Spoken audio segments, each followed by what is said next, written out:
I was chilling in bed, minding my own business, when I heard footsteps in the hallway. Sounded like someone trying real hard to walk normal, but failing miserably. That would be Chen Ye leaving my room after our intensive training session. Now here's the thing. Lung Yu was also in the hallway. Because of course she was. This woman has the timing of a final boss showing up right when you're at low HP. I wasn't out there, but I could practically feel the tension through the walls. 2 women, 1 hallway, 0 chill. From what I pieced together later, it went something like this. Lung Yu took one look at Chen Ye. The flushed face, the wobbly legs. I definitely just ran a marathon, energy, and immediately knew exactly what kind of special training had occurred. And Chen Ye? Did she panic? Did she hide? Nope. This woman straightened her back, flipped her hair, looked Lung Yu dead in the eyes, and basically said, "Yeah, the tutoring was amazing, and I'm signing up for the full semester. This scholarship? I'm keeping it." Bold. Absolutely bold. But Lung Yu didn't even flinch. She just walked right past her like she was a piece of furniture and dropped the coldest line. "Why are you reporting to me? I'm not that idiot's babysitter, and I don't care what strays he brings home. Just don't disturb my cultivation." Then they both stood at the water cooler drinking ice water in the most passive-aggressive silence I've ever not witnessed. Chen Ye eventually retreated upstairs looking like a cat that got caught on the kitchen counter. And Lung Yu? Oh, she wasn't mad. She was calculating. See, what she was actually thinking was, good. Let this new girl take some of the heat off me, because Chen Ye's stamina is like a mythological beast, and I need a break. Her real plan? Use my resources, my guidance, and my everything to become a Grandmaster first, and then she'd be the one making the rules around here. She literally went, "I'll ride this hurricane straight to the top, and when I get there, even you will bow to me." Then she marched straight down to the underground training room. No rest. Pure ambition. This woman is terrifying. Meanwhile, my phone buzzed. Old Chen calling late at night. Never a good sign. "Chen Ye, we identified that waitress. 4 words. Beast Gate Church. These lunatics call themselves the Heaven Gate Church and believe that behind some mystical Heaven Gate, there's a supreme being. Their whole deal? They think wild beasts get superpowers from energy leaking through this gate. So humans should inject themselves with Beast Emperor energy and evolve into some kind of superspecies. Spoiler alert, it does not work. Old Chen explained that Beast Emperor blood is basically pure chaos juice. Unlike King blood essence, which can be purified, Emperor blood is so contaminated it's basically drinking liquid madness. These church freaks thought they could suppress the rage with willpower alone. The result? Every single one of them eventually mutated into mindless flesh monsters. No thoughts, no reason, just killing and eating. Real pleasant stuff. The church caused multiple disasters before being classified as evil, Chen said. But remnants still exist, and Emperor energy hides deep. Almost impossible to detect. Translation. The Martial Association suspects Grandmaster Yao is secretly working with these psychos. But they can't touch him without proof, because he's too powerful. Then Old Chen dropped his suggestion. Move into the association headquarters until the competition. I'll personally guard you. Safest option. I looked over at Chen Ye, who had just stumbled through my bedroom door on legs that were clearly filing a formal complaint with HR. Old Chen, I've got 3 women here that need my guidance. Moving might be inconvenient. Dead silence on the phone. I could practically hear Old Chen's brain short-circuiting. Last time we talked, it was 2. When did it become 3? Down in the underground training room. Things were getting spicy without me even being there. Lung Yu had snuck back down and found Su Qingge still sitting there meditating. And this woman was shook. Because Su Qingge is only a 1-star martial artist, she should not be able to hold deep meditation this long. That's like a toddler bench pressing a truck. The mental strain alone should have knocked her out cold. But nope. My wife was sitting there breathing smooth as silk, color in her cheeks, looking like she was having the most peaceful nap of her life. Meanwhile, her soul was basically speedrunning a cultivation technique. And Lung Yu? Did she feel happy for her? Technically, yes. But what she actually felt was her competitive fire going nuclear. A 1-star can meditate longer than me? A 6-star peak warrior? Absolutely not. So Lung Yu sat down and tried to enter the same deep state. 1 hour. Nothing. 2 hours. Still nothing. Her mind was chaos soup. The more she forced it, the worse it got. She finally opened her eyes, sweating, frustrated, and came to a humbling conclusion. Without MY guidance, she couldn't do it. And that made her mad, because she knew I was upstairs, doing things with Chen Rufrost. And now she had to go beg me for help. Her internal monologue was basically, that heartless jerk is just a tool, a cultivation tool. And if he won't help me meditate, he doesn't get to do anything else tonight. She was about to storm upstairs and physically drag me down when Su Qing's eyes opened. And Lung Yu saw it, a flash of spiritual light in her pupils, like a tiny supernova going off behind her irises.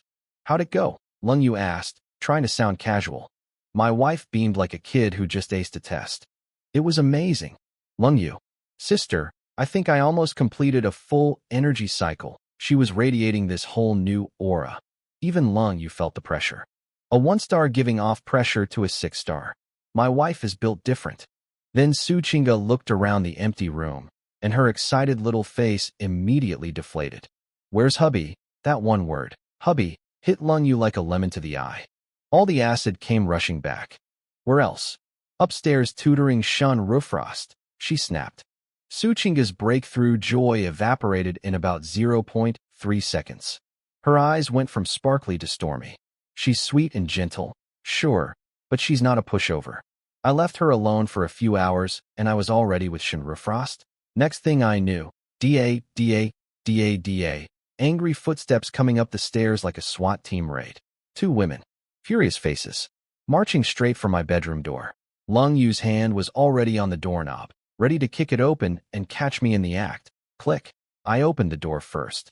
Their faces were locked and loaded, ready to unleash, but I immediately put my finger to my lips.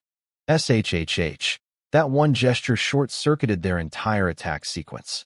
All that rage just buffered. I stepped aside and pointed into the room. There was Chen Rufrost, sitting on a cushion, deep in meditation. Eyes closed, completely zoned out. Genuine cultivation happening. The look on their faces was priceless, like soldiers who kicked down a door expecting a crime scene and found a yoga class. Before either of them could recalibrate, I wrapped one arm around each of their waists, smooth as butter, pulled the door shut quietly, and guided them downstairs and out into the garden. Now here's where I pulled my absolute masterpiece of topic redirection. The night breeze was blowing, the garden was peaceful, and I put on my most serious face. The situation in the provincial capital is worse than I thought.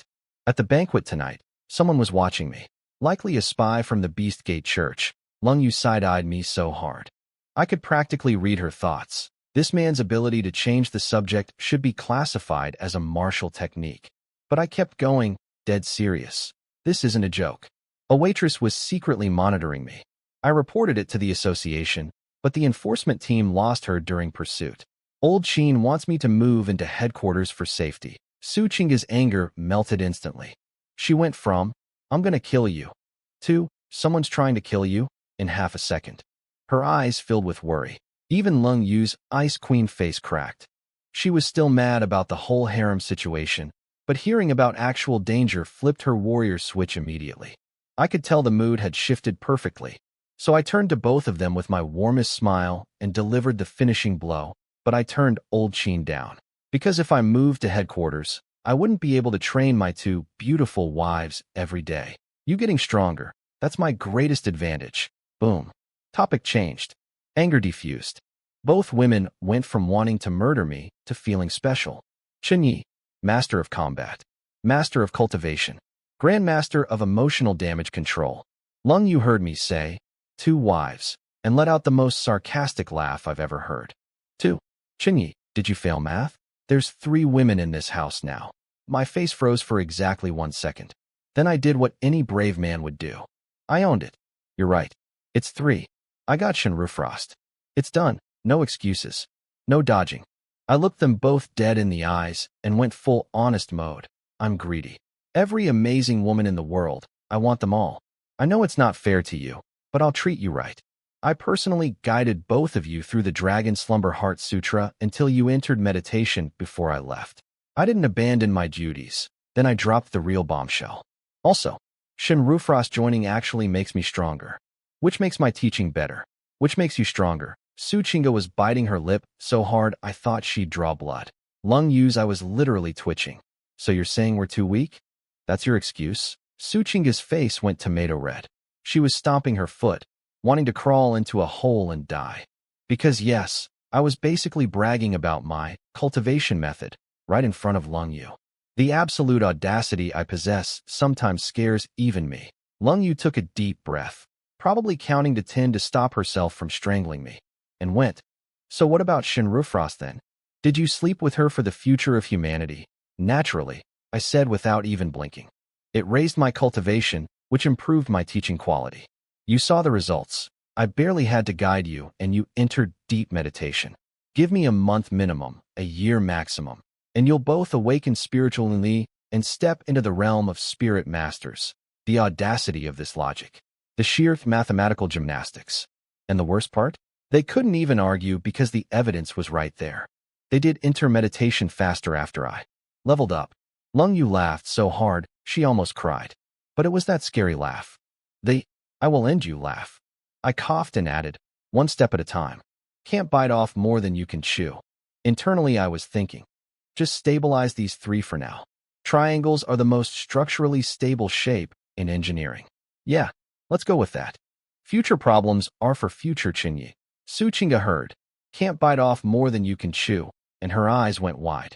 She reached for my waist to pinch me, but when her fingers hit my abs, solid as iron plate armor, she just gave up. Her fingers bounced off like she'd poked a boulder. Finally, Lung Yu exhaled like she was releasing her entire soul. "Fine. Shut up with your ghost stories. If you say it's for US, then stop standing here in the breeze talking nonsense. Get back inside and teach." Now, Su Qingge nodded too, eyes burning with determination. Her internal logic had clearly rebooted. This man is hopeless. But if he's gonna train me, then I'll get strong. And when I'm stronger than him, I'm locking him in the house. Let's see him go, tutoring other women then.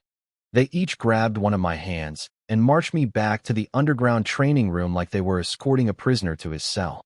Down in the training room, I found out that Su Qingge had maintained her meditation state the entire time I was gone.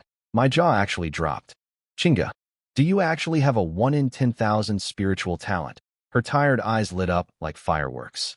She'd felt it too, that crystal-clear sensation where she could sense every particle of dust floating in the air.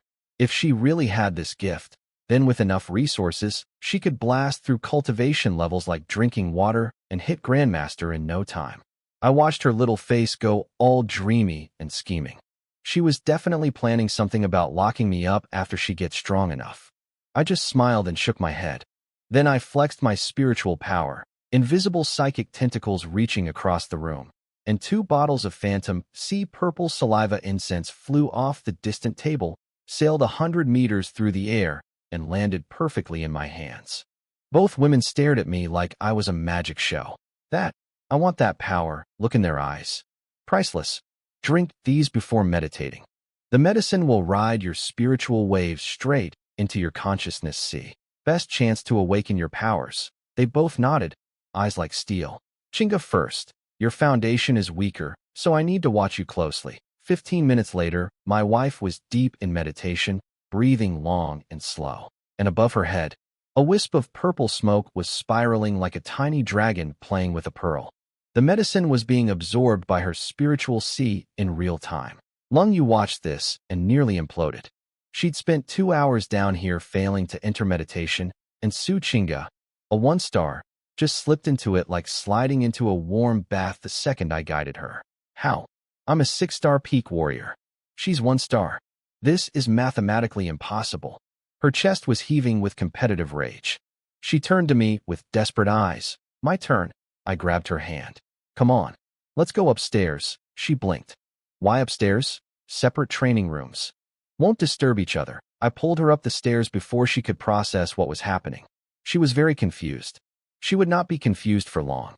Lung Yu was trying to pull away from me as I dragged her upstairs, hissing like an angry cat.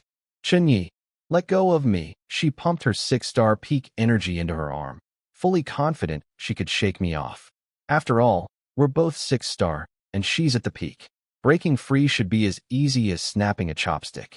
Except, she couldn't move my hand. not even a millimeter. My grip was like a titanium clamp welded to her wrist. The harder she struggled, the heavier my pressure got. My strength was rolling over her like a mountain sitting on a bicycle. I could feel her panicking through her pulse. She was thinking, how? He's 6-star too. Even with spiritual power boosting him, his raw body strength shouldn't be this absurd.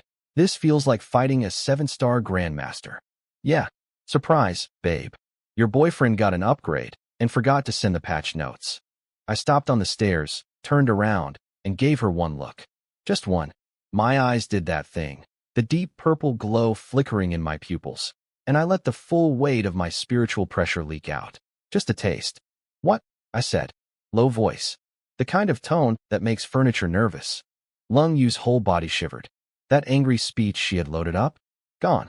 Swallowed right back down like a hiccup in reverse. She bit her lip, voice shrinking to a frustrated whisper. At least let go of me. Chinga is still downstairs. What does this look like? Instead of letting go, I yanked her closer. Her ice blue eyes went dinner plate wide. All that 6-star peak combat energy she'd been building up? Deflated instantly. Like someone popped a balloon with a toothpick. Her last coherent thought was, it's over. This man is going to completely devour me, and there is nothing I can do about it. Before she could reboot her brain, I scooped her up. Full princess carry. Zero hesitation. Maximum audacity. Then I sprinted out the front door. The night wind hit her face, and she snapped back to reality, watching the villa shrink behind us at alarming speed. Hey, where are you taking me? To tutor you, obviously, and tutor I did. And here's the beautiful part. Almost instantly after our intensive guidance session, Lung Yu slipped into that deep meditation state she'd been desperately chasing for 2 hours. Her very last thought before her consciousness dove into the void was a lightning bolt of realization. Wait, it was this easy. Did that jerk put me through all of that on purpose? Not just to mess with me, but to help me enter meditation. This evil, scheming, calculating man. He planned everything. He used that method specifically to get me into the right state of mind. And then she was gone. Deep in cultivation. Enlightenment achieved through the most unconventional teaching method in martial arts history. Meanwhile, back in the underground training room, Su Chinga sat perfectly still, purple energy swirling above her head like a lazy dragon. In her mind, a door to an entirely new world was slowly creaking open. So let's recap the scoreboard for tonight. Su Chinga, meditating. Possibly awakening a once-in-10,000 years spiritual gift. Purple smoke special effects and everything. Chen Ye, meditating. Upstairs in MY bedroom. On MY cushion. Lung Yu, also meditating. After receiving my patented advanced tutorial package. 3 women. 3 breakthroughs. 1 Chen Ye. I am not a player. I am a professor. And class is always in session. While I was busy being the world's most dedicated professor, the bad guys were having a villain meeting across town. Picture this, a fancy private estate on the north side of Linjiang City. Looks like some rich dude's vacation home on the outside. On the inside, secret Beast Gate church headquarters. Because of course it is. Every evil organization needs a lair with mood lighting and dramatic furniture. Some suit-wearing lackey pushes open a big red wooden door and bows to a shadowy figure behind a screen who's literally stroking a blood-red jade statue. You cannot make this stuff up. This man watched every villain movie ever made and said, yes, all of that. Sir, we've confirmed it. Chen Ye has most likely awakened spiritual Enli. The shadow dude paused his statue petting. A 20-year-old 6-star warrior who's already awakened spiritual power. Give him 6 months, maybe a year, and even the Grandmaster barrier will be nothing to him. Then he went on this whole cult speech about how my martial arts are just primitive meat stacking, and how I belong to the Heaven Gate Church and should receive their glorious energy baptism to become a new human. Sir, your new humans turn into screaming flesh monsters. I've seen the reviews. 1 star. Would not recommend. After the lackey left, Silver Mask summoned 2 ninja dudes from thin air, whoosh whoosh, kneeling on the ground like something out of a bad action movie. Find out how many mages we have left in the province. Locations. Numbers. Now. Oh yeah, in their cult, anyone who's 7-star Grandmaster and has successfully fused with Heaven Gate energy gets the title Dharma Mage. Sounds cool until you remember they're all ticking time bombs of flesh mutation. Then Silver Mask laid out his evil plan, and honestly, it was terrifying. Turns out Grandmaster Yao, that old fox, had sent them Li Zhan as a sacrifice. And Li Zhan's energy became the perfect catalyst for an 8-star beast emperor to evolve. By their calculations, within 6 months to a year, a peak 8-star purple flame thunder eagle would complete its final transformation and become 9-star. A 9-star beast emperor, leading 3 other 7 and 8-star beast kings in a full beast tide. Golden Mountain City? Instantly destroyed. South River City after that. Same fate. The entire Shanjiang province defense line would crumble like wet cardboard. And that would be the moment their church launches, Operation Cleanse the Old World and Start Fresh. Real casual apocalypse stuff. But then this Chen Ye appeared. Silver Mask was genuinely worried about me. In less than 4 months, I went from a failed graduate to a 6-star warrior. That growth rate broke every calculator he owned. He knew that if I kept going at this speed, I'd hit 7-star Grandmaster within 6 months. And a Grandmaster with spiritual powers? That's combat strength equivalent to 8 or even 9 stars. I would become the biggest wrench in their apocalypse machine. We can't wait, he said, standing up with maximum dramatic energy. He cannot move into the Provincial Martial Association headquarters. If he gets in there, we can't touch him. 1 week. We grab him before he moves. He was ready to burn every undercover agent they'd spent years planting in the province. Didn't matter. In 1 year, the whole world was going to flip anyway. Might as well cash in those chips now. And the cherry on top? Once we capture Chen Ye, Grandmaster Yao will have no choice but to officially join us. That old fox thinks he can keep his distance? Once Chen Ye disappears, his reputation in the human camp is finished. So basically, I've got a cult with ninja assassins, a secret beast emperor evolution project, and an apocalypse timeline. All gunning for me within 7 days. Cool. Cool. Meanwhile, back at MY Villa, I was having a much better evening. Chen Rufrost was passed out on my bed like a Persian cat that had been thoroughly domesticated. This fearsome, no-nonsense vice president of the South River Martial Association was currently sleeping with flushed cheeks and exhaustion written across every inch of her. I leaned down, kissed her forehead, pulled the blanket over her, and whispered, "Sleep well, Rufrost wifey." Then I opened my system panel. Ding. Congratulations, host. Current remaining development points, 53. 40%. My eyebrows shot up so fast they almost left my face. Chen Rufrost was giving me 10 times the normal experience rate. 10 times. This woman was an EXP goldmine. A walking double XP weekend that never ends. I looked at her sleeping peacefully, a new appreciation blooming in my heart. Truly worthy of being my Rufrost wifey. Experienced on the surface, and experience-rich on the inside. I am a terrible person and I regret nothing. I walked out of the master bedroom, quietly closed the door behind me, and was thinking about upgrading my dragon slumber technique, when boom. Lung Yu's door exploded open like someone had fired a cannon at it. She was standing there with her blue hair all messy, eyes burning with the fury of 1,000 suns, chest heaving like she'd just run a marathon fueled by pure rage. Chun. Why? Each syllable came out like an ice cube wrapped in murder. I blinked. Then I put on my best. I have no idea what you're talking about. Smile and shuffled toward her, rubbing my hands together like a sheepish husband. Oh hey, little moon wifey. You're awake. Perfect timing. I just had some great insights and was going to help you get back into meditation. Get lost. She was shaking with anger. Her fists lit up with 6-star peak energy, and she hammered my chest with everything she had. See, here's what happened. She had finally, after hours of failure, entered that perfect meditation state. She was right at the edge of a breakthrough, floating in spiritual bliss, when from the bedroom next door came a sound. A very specific sound. A high-pitched scream that could have peeled paint off the ceiling. Chen Rufrost's voice. At maximum volume. That sound hit Lung Yu's spiritual sea like a depth charge. Her smooth meditation waves turned into a tsunami of chaos, and she got ejected from her trance state like a pilot hitting the eject button. You did that on purpose, she screamed. I absolutely did not dare fight back. But I also wasn't about to eat a full power punch from an enraged 6-star peak warrior. So I activated 4.1% of my spiritual power and threw up invisible force fields across my chest. Thump, thump, thump. Her punches landed like an angry kitten batting at a refrigerator. All that six-star fury, reduced to gentle taps by my psychic shields.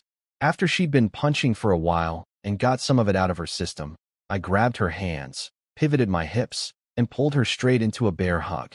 Let go. You pervert. You scoundrel. I'll kill you. She kicked and thrashed like a fish on a line. But I was an iron tower. Didn't budge an inch. Calm down, I said, resting my chin on top of her head, enjoying the fact that her body temperature had risen to approximately the surface of the sun from sheer fury. She struggled a few more times, then realized she physically could not push me away. Worse, the close contact was draining her strength like someone pulled the plug on a bathtub. Her body went soft against mine. She buried her face in my chest, caught between wanting to cry and wanting to commit homicide. This man was going to devour her completely, and there was nothing she could do. I looked down at her bright red ears and grinned. Vice President Chen is just naturally gifted. I can't control that. Now, you've got two choices. 1. Keep being mad at me and waste the phantom sea purple saliva and sense you already drank. That stuff isn't cheap. 2. Let me tutor you. I guarantee you'll be back in meditation within 10 minutes, and it'll be deeper than before. So, do you want hubby's guidance or not? Yes or no? Because if you say no, I'm going downstairs to check on Chinga. She might be awake by now, and she also needs urgent help. Don't you dare.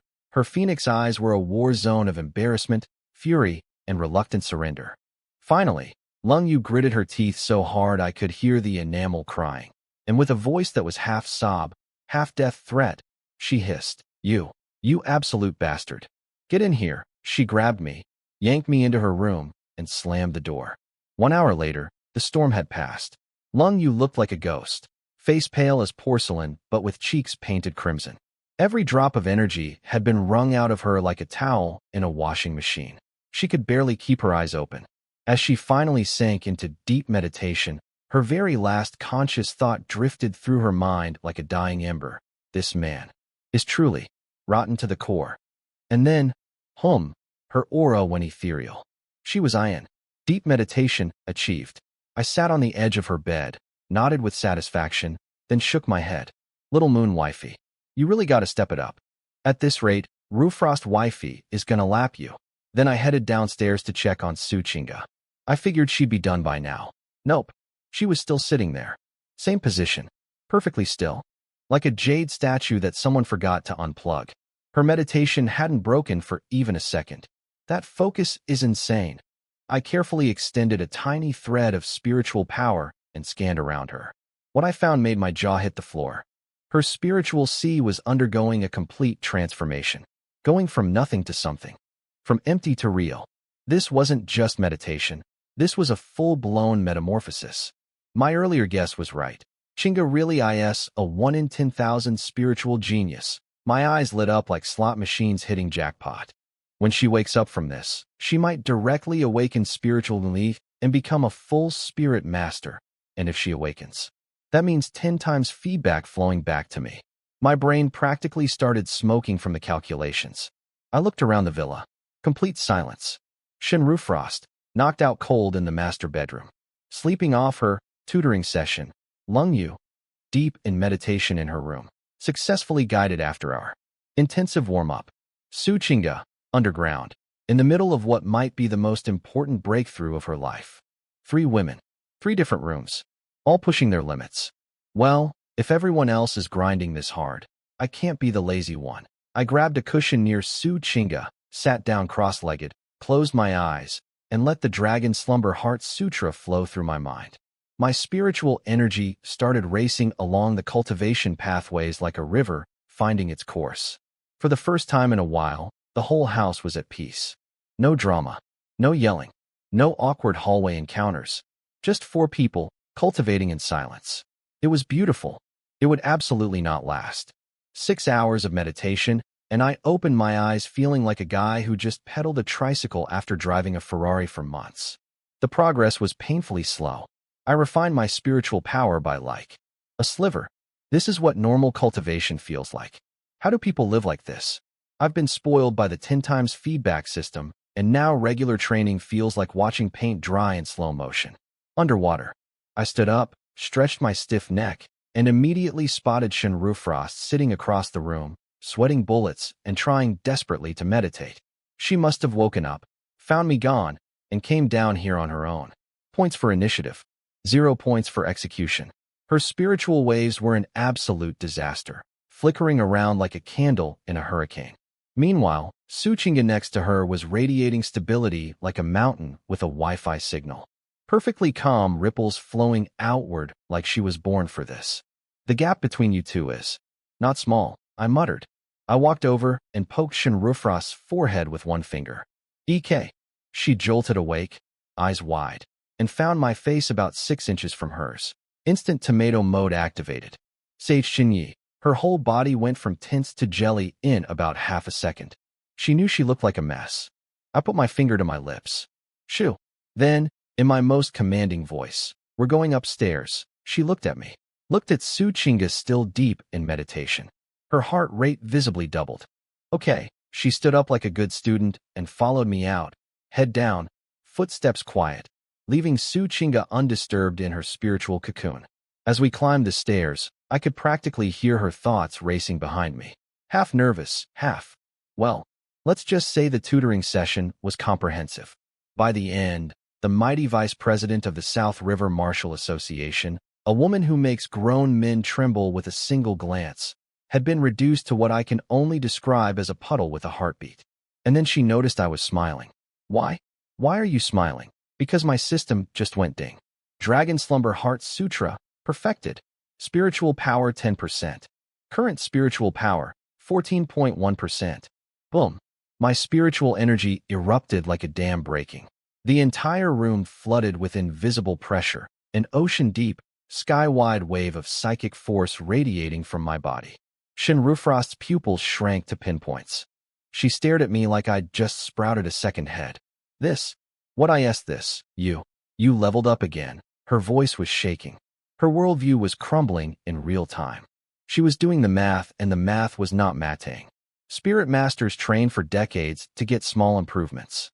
They sit in caves meditating for years. And I just did that and got a 10% boost. I let the purple glow fade from my eyes, felt the absolute tsunami of power swirling in my spiritual sea, and grinned. Vice President Chen, you look pretty well rested now. Want to try the perfected level guidance? Brand new upgrade. Fresh out the oven, her whole body flinched. Those misty eyes went wide with horror and something she would never admit out loud. You want to go again? Relax, relax. This time it was actual tutoring. Real meditation guidance. Legitimate spiritual instruction. She entered deep meditation successfully, and I could tell she was a little bit relieved, but also a tiny bit disappointed. I'm not going to unpack that. I stepped out of the bedroom and checked on Lung Yu next door. Dead silent. Just soft, rhythmic breathing. Purple energy swirling above her head from the medicine. She was still in deep meditation. This time nobody screamed through the walls to interrupt her. Progress. Growth. Soundproofing would have been cheaper, but hey. Finally, I headed down to the underground training room to check on my wife. And what I saw made me freeze. Su Qingge hadn't moved a muscle, but the tiny wisp of purple energy above her head had expanded into a fist-sized cloud. A little purple thunderhead, constantly shifting shapes, pulsing with life. That was the sign. The unmistakable sign of spiritual power being born. My wife was on the verge of awakening. I stopped 5 meters away. Didn't make a sound. Sat down cross-legged and gently extended my own spiritual power outward like an invisible safety net around her. I was standing guard. If her spiritual sea destabilized even slightly, I'd catch her.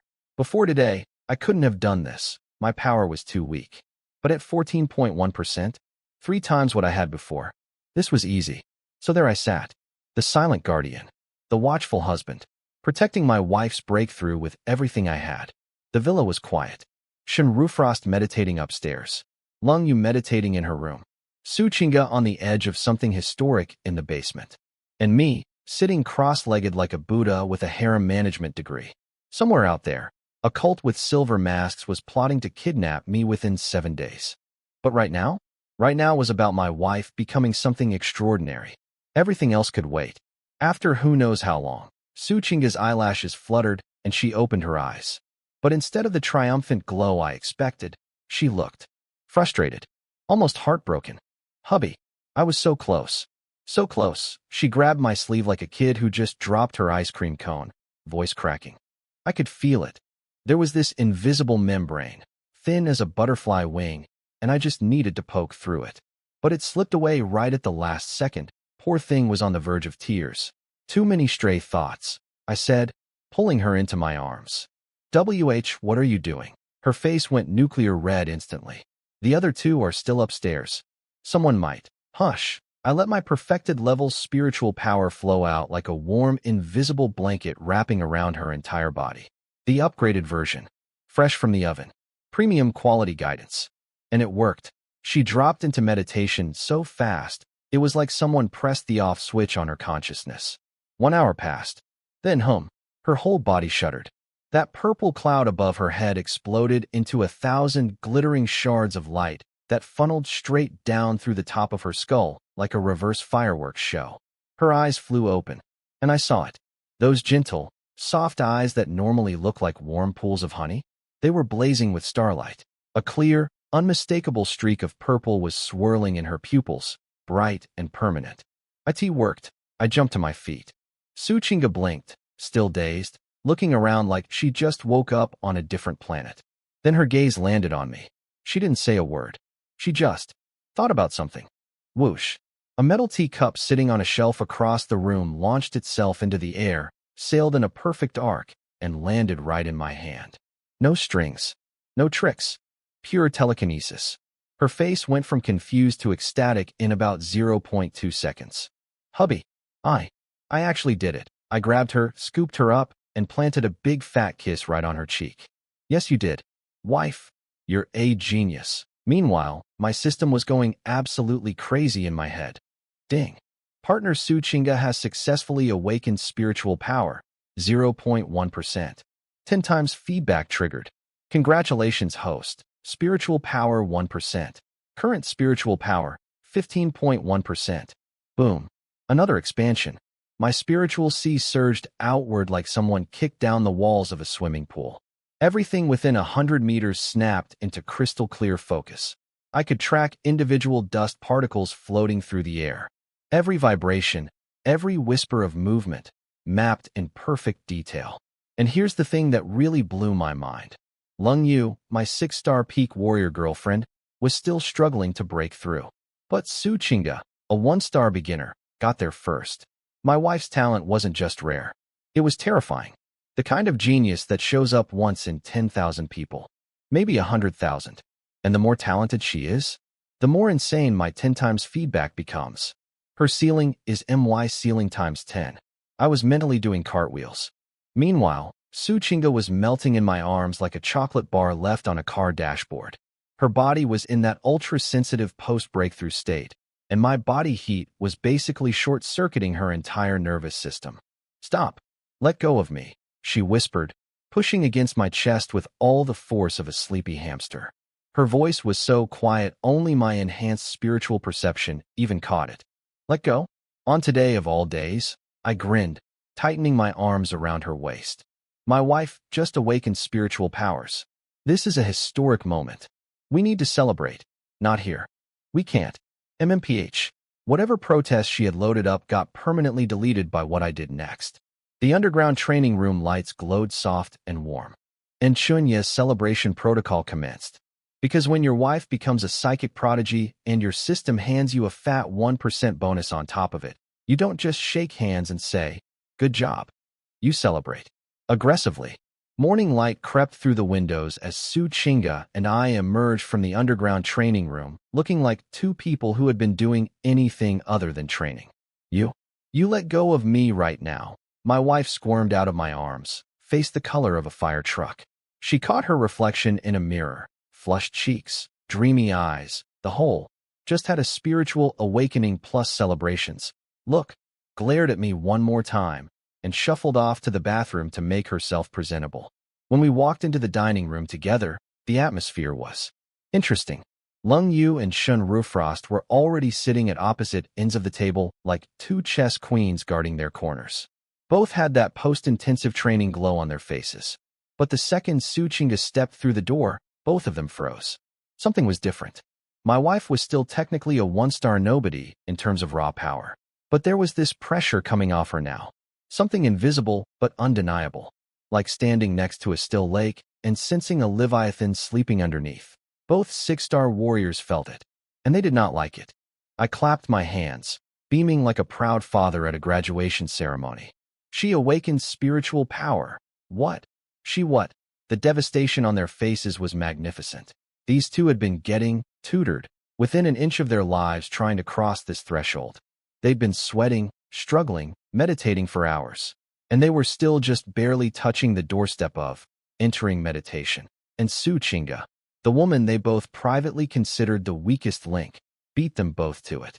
Lung Yu looked like someone had slapped her with a frozen fish. Her entire master plan, awaken powers, hit Grandmaster, become the boss of this household, just got speed bumped by the one person she thought she didn't need to worry about. I could see the terrifying math happening behind her eyes. If this girl grows at the same rate as Chen Ye, she'll go from 1-star to 6-star in 2 months. And then she'll pass me. And then I'll be the weakest one here. And, yeah, Lung Yu was having a crisis. Chen Rufrost wasn't doing much better. She'd walked in here thinking her only competition was Lung Yu. Su Chinga was supposed to be furniture. Background decoration. The harmless little wife. Not anymore. But credit where it's due. Chen Rufrost kept her composure like a true politician. My, little sister Chinga really does have spiritual talent, she said, all smiles and elegance, while internally she was screaming, I need private lessons. Immediately. Every day. Starting now. I pulled Su Chinga into a seat next to me and announced, we're going to the Provincial Martial Association headquarters today to get her tested. Every spirit power user is classified as a strategic national resource, regardless of star level. We need to get her officially certified. Once she's certified, the association would pour resources into her training, 100 times, 1,000 times what she had before. Her growth would go from fast to absurd. And her growth feeds MY growth at 10 times the rate. I was trying so hard not to rub my hands together like a cartoon villain. Only Chinga and I are going. You two stay home and keep training. Under the table, Su Chinga quietly reached over and squeezed my hand. My smart, sweet wife understood exactly why I said that. Showing up at headquarters with 3 women, 2 of whom are the famous vice president and inspector of South River, would turn us into the hottest gossip in the entire province. She was already blushing just imagining it. Chen Rufrost flipped her hair and laughed it off, all mature and gracious. Of course. Little sister Chinga needs her hubby's company during such a big moment. I'll stay here and digest everything I've learned these past 2 days. Translation. The second you two leave, I am training so hard my eyeballs sweat. Then Lung Yu, never one to let Chen Rufrost have the last word, dropped a perfectly aimed jab. Oh, is the vice president hoping to secretly discover her own spiritual talent while Chinga's away? Chen Rufrost fired right back. My. And the inspector has been training here for how long now? Still no awakening? Must be tough knowing you don't have the gift. So dedicated though, Chen Rufrost, you. Lung Yu's chest was heaving with rage. I sat there watching these 2 goddesses go at each other like roosters in a ring. Honestly, I wasn't going to stop them. First of all, expecting these women to hold hands and sing campfire songs was pure fantasy. They're apex predators. Apex predators don't do slumber parties. Second, their competitive fire meant they'd train harder. And harder training meant faster breakthroughs. And faster breakthroughs meant bigger feedback for me. Their jealousy was literally my fuel source. All right, you two play nice. Chinga, let's go. I grabbed my wife's hand and bolted for the door before either of them redirected their aggression toward the actual source of all this drama, which was, of course, me. The drive to Provincial Martial Association headquarters was the most peaceful 30 minutes of my life. No Lung Yu death glaring me. No Chen Rufrost making passive-aggressive comments. Just me and my wife, cruising in the combat vehicle, enjoying the rare miracle of zero drama. Su Chinga was sitting in the passenger seat looking out the window, and I could tell she was soaking in every second of having me to herself. Poor girl had been sharing me with 2 apex predators for days. This car ride was basically her vacation. We pulled up to the headquarters, this massive building that's basically the Pentagon of martial arts.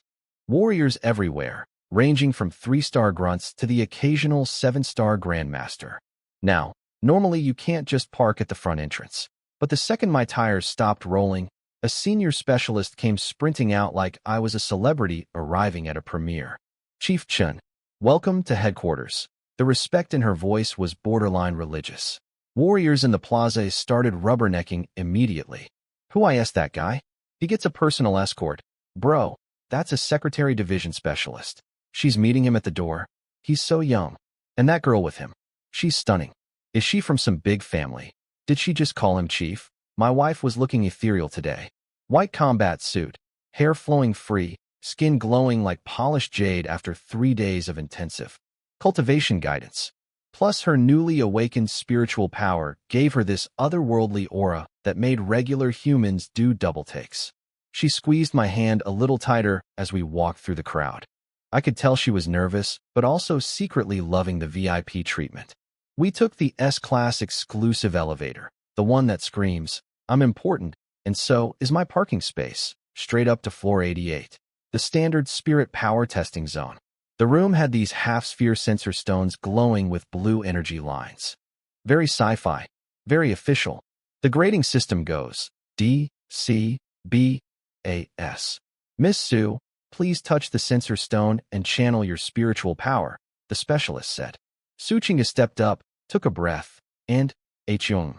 The stone vibrated. The screen lit up. See my wife's face deflated like a sad balloon. Sea level? Just. See, look, everyone walks into these tests secretly fantasizing they're an S-rank prodigy. Nobody dreams of being C.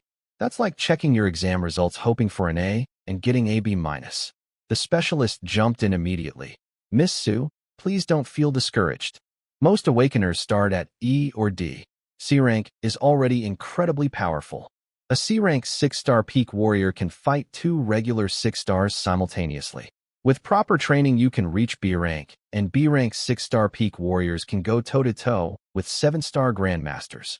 Chinga felt a little better, but she still looked at me with those pouty eyes. I walked over, ruffled her hair, and whispered, "Don't worry, wifey. With hubby giving you deep guidance every day, guaranteed quality and quantity, forget A rank. I'll personally deliver you to S rank." Her face went from pouty to volcanic red in 0.1 seconds. She pinched my arm and hissed, "Are you insane? Saying that stuff here? You have no shame, but IDO." The specialist stared straight ahead, pretending she'd suddenly gone deaf. Professional. All right, Chief Chun, your turn.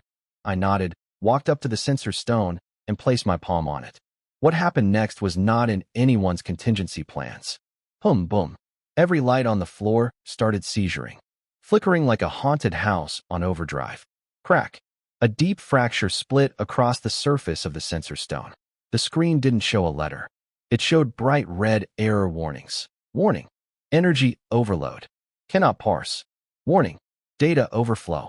Assessment invalid. Alarm screaming. Red lights everywhere. The whole floor sounding like a nuclear submarine that just hit an iceberg. The specialist looked like her soul had left her body. This is impossible. This machine can measure up to S rank. How is it showing invalid? She didn't even bother being polite anymore. She whipped out her phone and called old Chin right in front of me, voice cracking. "Q Chin Elder." Chief Chin tested in the standard room, and the machine exploded. It says it can't process the reading. Half a second of silence. Then old Chin's roar blasted through the speaker, so loud even I heard it. "Seal off floor 88 immediately. Take him to the Omega lab on 89. Now, click. Deadline." The specialist looked at me with eyes the size of dinner plates. Pure, unfiltered AWE. "Chief Chun, Miss Sue, my deepest apologies. Please follow me to floor 89, the Omega top-level spirit power laboratory." Suchinga was standing behind me, mouth hanging open, staring at the cracked stone and the still flashing alarms. I just shrugged. Guess the standard equipment can't handle the premium package. My wife pinched me again. We were about to head up to floor 89 when the testing room door slid open and in walked another specialist with 2 young female warriors. One of them, short hair, sharp eyes, stopped dead in her tracks when she saw me. That was Lin Yu, the A-group fighter who watched me demolish 3 S-group elites at the training arena. Girl still had PTSD from that day, I could tell. My specialist immediately went into lockdown mode. Sorry, floor 88 is sealed by direct order from the chairman's office. Please return to the VIP lounge. But the other girl, long-haired, attitude the size of a planet, was not having it. Sealed? Says who? We had an appointment. You can't just. This was Zhou. Rich family. Apparently she'd been training in spiritual techniques since childhood and could supposedly feel extremely faint spiritual waves, which in my professional opinion meant she could feel about as much spiritual energy as a brick wall. But in the provincial second-generation social circles, she acted like she was the chosen one. She glanced at me, glanced at Su Qingge, and her eyes did that thing where they go from dismissive to interested in about half a second. She literally licked her lips while looking at me.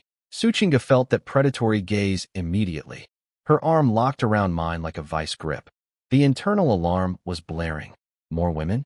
Absolutely not. The roster is full. Zhou saw my wife clinging to me and smirked. I could practically read the subtitle floating above her head. Girlfriend? How cute. I love a challenge. My specialist dropped the nuclear option. This is Elder Qin's order. 3 faces went white simultaneously. Qin Shan's name in this building is basically the voice of God. We left. I nodded politely at Lin Yu and completely ignored Zhou. Not because I was being rude. My system had already scanned her and flashed. Does not meet requirements. Interesting. This girl who bragged about her spiritual sensitivity couldn't even pass the system's preliminary screening. That's like failing the entrance exam to a school that accepts everybody. What's so special about him? Zhou huffed behind us. Then, because she had the self-control of a toddler, she pushed open the testing room door to see what we'd been doing in there. Zhou miss, Elder Qin said to Seal. I'm helping seal the scene. Checking for safety hazards. She barged right in. Lin Yu and the specialist followed helplessly. And then all 3 of them turned to stone. The sensor stone, that multi-million-dollar piece of equipment, had a crack running through it like someone had tried to split it with an axe. The screen was sparking and smoking. Red warning lights still flashing. The specialist's voice came out as a whisper. What? What happened in here? Their guide specialist went from curious to horrified as he realized what this meant. This was classified information about someone's spiritual power level. That's why Qin ordered the lockdown. And now outsiders had seen it. His face went cold as steel. Both of you. You entered a restricted zone and witnessed classified material. Until Elder Qin personally clears you, you are not leaving this building. Hand over your phones. Now, what? I'm from the Zhou family. You can't. A squad of fully armed enforcement warriors marched through the door. Zhou shut up real fast. Meanwhile, in the elevator heading to 89, my wife tugged my sleeve and whispered with a mix of awe and worry. Hubby, did you push too hard back there? I shrugged innocently. I literally just touched it. How was I supposed to know it couldn't handle me? The elevator opened on floor 89 and the vibe changed completely. Black soundproofing carpet. Dark gold metallic walls. Armed guards every 5 meters, and every single one wearing 5-star badges on their chests. This floor wasn't messing around. Inside the lab, 200 square meters of high-tech space, a massive crystal floated in the center of the room. Completely transparent, with purple lightning pulsing inside it like a tiny thunderstorm trapped in glass. That was fast. Old Qin was already there, standing next to the crystal with his hands behind his back. He looked calm, but his beard was literally trembling from excitement. His eyes were locked on me like laser beams. Elder Qin, we both greeted him. He waved the specialist away, walked up to me, and circled me twice like a jeweler inspecting a diamond. Then he took a long, deep breath. Chen Ye, you little brat. You always find new ways to blow my mind.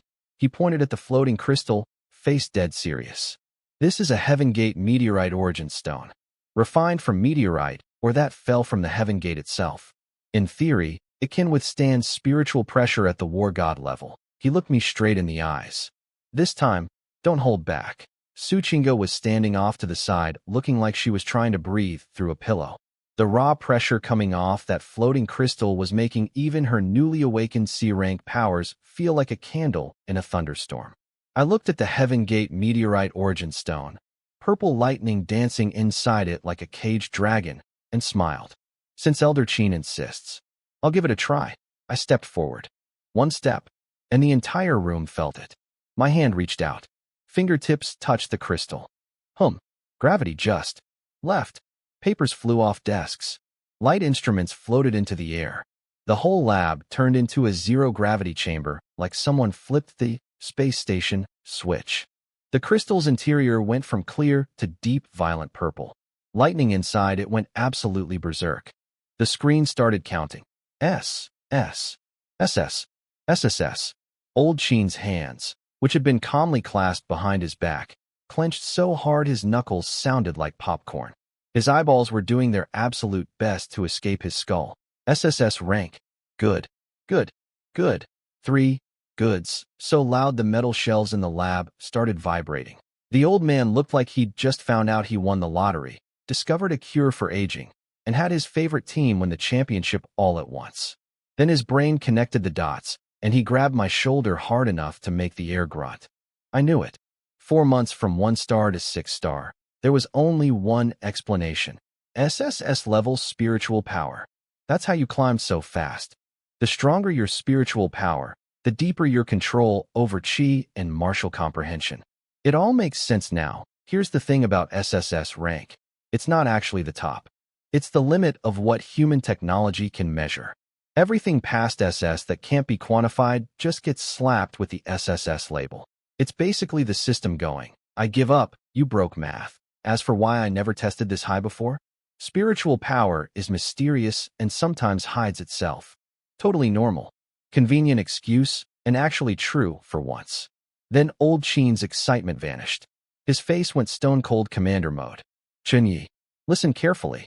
Starting now, you are not going back to that villa. I've personally authorized an entire floor of the headquarters inner compound for you. Top-tier defensive arrays. My personal protection. Until you reach Grandmaster, that is where you live. I scratched my nose awkwardly and glanced at Su Chinga. Elder Chen, I've got some, personal belongings back home. And also, wouldn't moving in here be kind of disruptive? I mean, I tend to make a lot of noise sometimes. PFFD. Su Chinga's face went from pink to cherry bomb in 0.001 seconds. The words, a lot of noise, had triggered a highlight reel of the past 3 days in her brain. She pinched my waist so hard I almost yelped. This man, at a time like this, he was still thinking about that. Old Chen looked at my beet-red wife, looked at my shameless face, put 2 and 2 together instantly. Nonsense. He glared at me, caught between fury and laughter. You think I don't know how many women are living in that villa of yours? Plenty of rooms on that floor. Stop making excuses. Then his voice dropped to dead serious. Chen Ye, you don't understand how big this is. I'm reporting your SSS awakening to the National Martial Association headquarters. Immediately, when they receive this, a patrol envoy will be dispatched directly to Linjiang. A patrol envoy? Su Chinga and I said it at the exact same time. Patrol envoys are basically the eyes and hands of the highest authority in the country. They're 7-star or 8-star Grandmasters themselves, but they represent the people above that, the war god-level existences sitting at the absolute peak of human civilization. They send a patrol envoy when something is so important that regular chains of command aren't fast enough. And apparently, my test result qualified.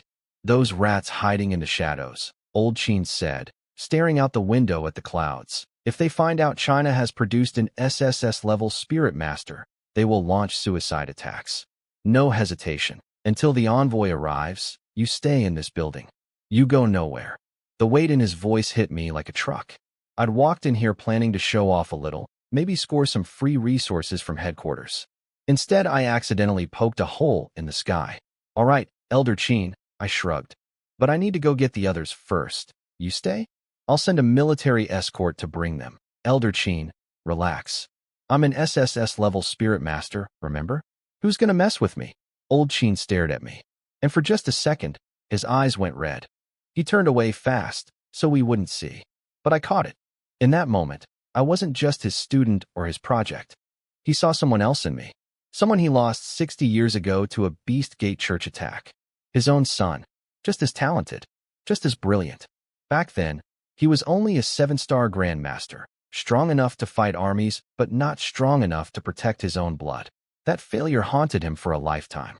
But now, in this province, on his watch, he would burn the entire world down before he let that happen again. Fine, old Chen's voice boomed.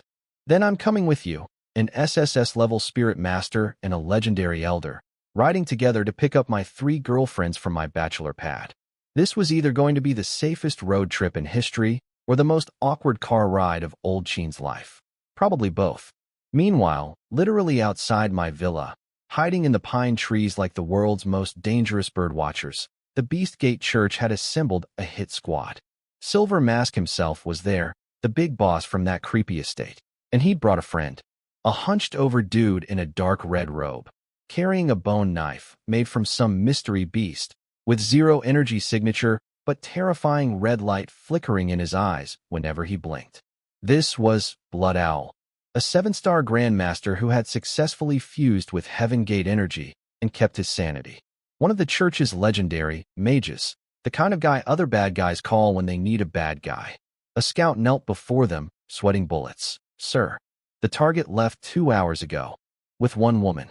Headed to Provincial Martial Association headquarters. Silver Mask punched a tree so hard the inside shattered while the bark stayed perfect. Like crushing someone's spirit while their face stays frozen. Poetic and terrifying. We're too late. If he's inside headquarters with Chen Shan guarding him, we can't touch him. He'd burned years of undercover agents and called in a 7-star mage for this. And the target just left. But Blood Owl, creepy voice like 2 rusty knives having a conversation, spoke up. He has 3 women. Only took 1. He'll come back. Silver Mask's eyes went cold. Everyone hold position. The second he shows his face, we grab him. They had no idea that old Chen himself was about to ride shotgun on the return trip. Surprise, idiots. In the armored car, things were awkward. Old Chen was sitting across from us on the leather seats, watching me play with Su Chinga's hair with the disappointed energy of a grandfather watching his grandson flirt at a funeral. I could see his brain wrestling with the contradiction. This kid is an SSS-level spiritual genius, the hope of the entire province, possibly the nation. And he can't keep his hands to himself for 5 minutes. In old Chen's world, martial arts mastery comes from discipline, near-death experiences, and decades of lonely suffering. He's a 9-star warrior who fought his way to the top through blood and sacrifice. Granted, he's an old 9-star now. His body has deteriorated to about 7-star performance level. He's running on pure battle instinct and decades of accumulated skill. Last time he fought an 8-star beast emperor, he felt his age in every bone. And here I am, the future of humanity, twirling my wife's hair like a teenager on a first date. Ahem, he coughed loud enough to rattle the windows. We sat up straight immediately. So, both of you awakened spiritual power. That's quite remarkable, he said, trying to sound casual. Su Chinga, sweet angel that she is, immediately gave me all the credit. It's all thanks to Chen Ye's guidance, Elder Chen. Without his day and night instruction, I never would have touched the threshold of spiritual techniques. She very carefully edited out every single part that would make a grown man blush. In her version of events, I was a stern, professional, scholarly mentor who guided her through meditation with wisdom and precision. Absolutely 0 mention of any supplementary activities. Old Chen was fascinated. His eyes started glowing. Chen Ye, you can help others awaken spiritual power. This was unheard of. Spiritual awakening was supposed to be pure luck and natural talent. Even master spirit teachers couldn't guarantee their students would awaken. And I was apparently manufacturing breakthroughs? If you could teach this method at the elite camp, Old Chen grabbed my arm like a drowning man grabbing a life raft. If you could train even a small squad. Wait. Elder Chen, I had to shut this down fast before he signed me up for some kind of national spiritual awakening boot camp. I put on my most serious, scholarly face. This method has very strict requirements. The teacher and student must achieve complete mind-body synchronization. Their chi and blood must be 100% compatible. And most critically, I paused for dramatic effect. There must be an extremely deep emotional bond as the catalyst. A resonance at the soul level. It simply cannot work with strangers. What I was actually saying. My system has requirements and random people don't qualify. Sorry, not sorry. Old Chen heard. emotional bond, and mind-body synchronization, and froze for exactly half a second. Then he looked at my poker face, looked at Su Chinga, who was staring at the floor with ears redder than chili peppers. The old fox connected the dots instantly. "You scoundrel!" His face went through embarrassment, shock, and fury in rapid succession. "Enemies are at the gate and you're talking about this?" But I shook my head calmly. "Elder Qin, I know it sounds absurd, but this is my Tao. As long as I take care of my wives, my women, my strength rises naturally. Guiding them is part of the process. It flows both ways. But with other people, zero resonance, zero effect. I've got nothing." Old Qin's brain crashed. He'd seen warriors who found their Tao through killing, slaughtering their way to Grandmaster, even war god. He'd heard of monks who meditated for a century before achieving enlightenment. But a man whose entire cultivation path was powered by romance, entering the Tao through the red dust of mortal love. He looked at me, thought about my 3 women back at the villa, thought about the SSS rating that just broke $1 million machine. His mouth opened, closed, opened again. Nothing came out. Because deep down, the evidence was right there. Undeniable, unexplainable, utterly, completely ridiculous. And yet, here I was. Proof that the universe has a sense of humor. Old Qin sat in silence for the rest of the ride, probably questioning every single thing he'd ever believed about martial arts philosophy. "Welcome to MY World, old man. It doesn't make sense here either." The car pulled into the cloud-top villa neighborhood, and immediately my spider sense started tingling. Not a full-blown alarm. More like that feeling when someone's watching you from the bushes. Which, as it turns out, someone literally was. "Elder Qin, something's off," I said quietly. Old Qin's eyes snapped open like 2 gun turrets locking on target. 60 years of battle instinct activated in a heartbeat. Meanwhile, 1,000 meters away in the pine trees, some church lackey was glued to military binoculars, whispering into his earpiece. "Target confirmed. Chen Ye is in the vehicle. Him, the girl, and 1 other person. Can't make out the face. Doesn't matter. It's Chen Ye, that's enough. Wait until they step out. Then we go." Our car stopped at the villa gate. "We're here," I said, and pushed the door open. The second my foot touched the ground, the watching sensation cranked up to 11. Every alarm in my SSS level spiritual C was going haywire. Attack. Silver Mask couldn't hold back anymore. 2 figures detonated out of the bushes like human missiles, smashing through hedges, 7-star energy ripping the air apart, charging at us at a speed that would make a bullet feel insecure. No warning. No monologue. Straight to murder. "Hostiles," I shouted, already moving to shield Su Chinga. On the other side of the car, Old Qin was climbing out when his every hair stood on end. Decades of survival instinct screaming at once. Seeking death, he roared, his ancient body straightening like a sword being unsheathed. 9-star pressure started flooding outward like a tidal wave. And that's when the bad guys finally got a good look at the unimportant third passenger. The old man's face, weathered, scarred, radiating an aura that said, "I've killed things you can't pronounce," was the most feared face in the entire Shanjiang province underground. Silver Mask's pupils went maximum zoom. "Qin Shan, how is a 9-star Grandmaster personally escorting this kid? What do you mean couldn't see the face? Look at his build. Look at his presence. A child could tell that's Qin Shan. Idiots. Absolute brain-dead pigs." He was mentally murdering his own scouts through 18 generations of ancestors. His first instinct was to run, but then his second thought killed the first. They were already at full speed, less than 100 meters out.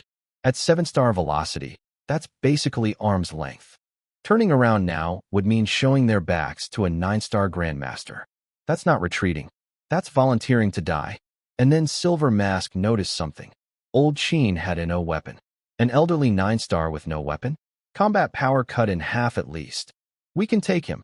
The crazy switch flipped. Full send. Old Qin realized the same problem at the exact same moment. His signature dark gold spear was in the trunk. He'd come dressed casual to be friendly. No armor. No weapon. Just vibes and a nice shirt. Worst. Wardrobe. Decision. Ever. Against 2 7-star attackers, barehanded, while protecting me and Su Chinga behind him. Even a 9-star legend would struggle. "Chen Ye, get inside and grab a weapon. I'll hold them." That's when I did the thing. Elder Chen. Catch. My calm voice cut through the chaos like a blade. I slapped something cold and heavy into his palm. He looked down. A full-length, pitch-black alloy combat spear. Military grade. Radiating cold, killing light. Old Chen's brain froze. I had stepped out of the car empty-handed. There was no time to reach the trunk. This spear materialized out of thin air. Where did it come from? But you know what? Battlefield. No time for questions. The instant his fingers closed around that shaft, 60 years of 9-star mastery roared back to life. His hunched back went ramrod straight. A pillar of spear intent erupted skyward like a volcano waking up. Good boy. Quick thinking. Old Chen laughed. A real, genuine, I'm about to wreck someone, laugh, and launch forward. One step. The ground cratered beneath his foot. His spear became a sea dragon made of pure fury, shrieking through the air toward the two attackers. Silver Mask and Blood Owl watched a weaponless old man suddenly produce a spear from nowhere and transform into a death machine in under 1 second. What the F? Is that a magic trick? Their beautiful ambush plan had just gone from easy grab to fighting a fully armed 9-star legend in the span of a heartbeat. Silver Mask, committed to the bit, screamed at Blood Owl, Mage. You hold off Chen Shan. I'll grab Chen Ye. For the church. Hold the line. I'm counting on you. Translation. Please fight the 9-star monster while I go chase the easy target. Real team player, this guy. Silver Mask made the most heroic announcement of the century. Chen Shan is too tough. Someone has to hold him. I'll grab Chen Ye. Once we have him as hostage, Chen Shan won't dare move. Sounds noble, right? Except for what he did next. This man shoved Blood Owl directly into Old Chen's path, used the recoil to change direction midair, and flew straight at me instead. Blood Owl's face was priceless. His glowing red eyes went wide as dinner plates. Your uncle, you want me to fight the 9-star? This is a suicide mission. But physics doesn't care about feelings. The push had already sent him tumbling toward Old Chen like a cannonball with regrets. He had no choice but to raise his bone knife, scream in despair, and charge at the most dangerous man in the entire province. Meanwhile, Silver Mask appeared in front of me like a ghost, eyes glittering with greed behind that stupid mask. Kit, lie down. His bone blade came screaming at my chest, wrapped in black energy that smelled like death's armpit. He was so confident. In his mind, I was just a baby 6-star who'd given away his only weapon to Old Chen. An unarmed kid against a veteran 7-star? Easy prey. Lamb to the slaughter. Got him. He was already celebrating internally. Then he saw my face. I wasn't scared. I wasn't dodging. I was smiling. The kind of smile that makes predators reconsider their life choices. My empty hand reached into the air, fingers spread wide, then clenched. Swing. A pitch-black, dark gold alloy combat spear materialized in my grip like I'd pulled it through a hole in reality. No warning. No explanation. Just POF. Weapon. What the F? Silver Mask nearly choked on his own heartbeat. Another one? I just gave one to Old Chen, and now there's a second? What am I, a vending machine? But he was already committed. No turning back. So he screamed through the confusion. Tricks and illusions. Die. He poured every drop of energy into his bone blade. Bad move. I unleashed 15.1% of my SSS-rated spiritual power. The entire space within 100 meters locked down under my mental control like I'd pressed pause on reality. In my perception, this, veteran 7-star, moved in slow motion. I could see every chi channel firing, every stress point on his blade, every muscle twitch before it happened. He was reading like an open book written in large print. Tiger Leopard Thunder Roar activated. Chi flooded through my arms into the spear. Spiritual power from the perfected dragon slumber technique stacked on top of that. In that instant, my strength felt like it had been multiplied by 10. Was that an illusion? Only one way to find out. Stab it and see. Azure Dragon. Pierce the eye. My spear shook once. The tip drew a dark gold spiral in the air. Clang crack. His bone blade, that ominous, blood-soaked weapon he was so proud of, shattered like a twig, exploded into fragments. Gone. Reduced to confetti. Silver Mask's eyes went pinpoint behind his mask. Too fast. Too heavy. Against that spear, his 7-star power felt like throwing a water balloon at a freight train. My spiritual power guided the spear tip with surgical precision, threading past his armor plates, finding the gap, and driving straight through his neck. Squelch. Silver Mask felt a sudden coolness at his throat, then a strange floating sensation. His vision started spinning. Sky, ground, sky, ground. And then he saw a headless body standing where he'd been a moment ago, blood erupting from the neck like a crimson fountain in the morning sun. That body looks familiar. Wait, that's my body. His Silver Masked head hit the grass with a thud. And that was the end of Silver Mask's career in evil management.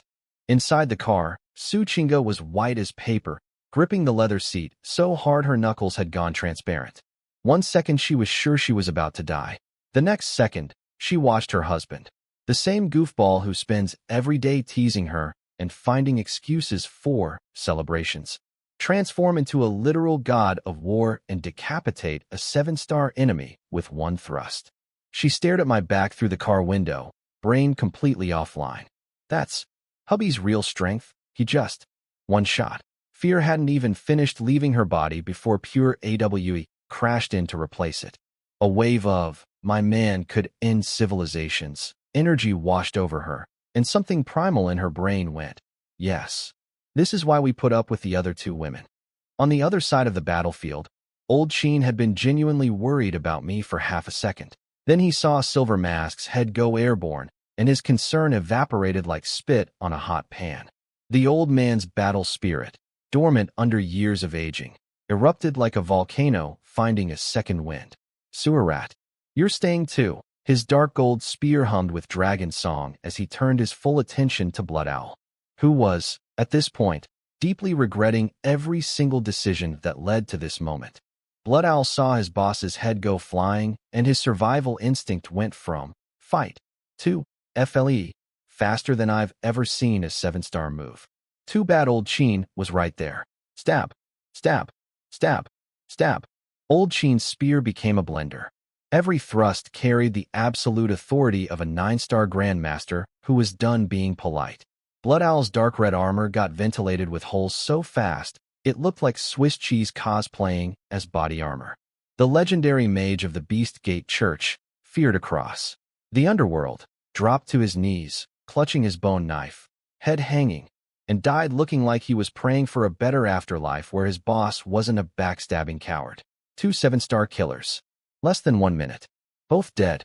Old Chen leaned on his spear, breathing a little heavy, and stared at me with an expression I can only describe as Grandpa who just watched his grandson dunk on LeBron. You little. That was a 7-star. Even if he was careless, that's still 7-star. And you one-shot him? I flashed my brightest smile. Elder Chen, I am SSS rated. Gotta live up to the brand. He nodded slowly, doing the math in his head. SSS, spiritual power amplifying a burst attack. Yeah, that's beyond 7-star. Possibly beyond 8-star in a surprise strike. Meaning my actual combat power was approaching his level. You could see him processing that in real time. The old man looked mildly offended. Boom. 2 figures in combat suits came exploding out of the villa like missiles with anxiety. Chen Ye, Lung Yu, and Shun Rufrost had sensed the battle from the underground training room. 6-star peak perception doesn't miss 2 7-stars going all out literally above your head. They'd thrown on gear, grabbed weapons, and prepared for a fight to the death.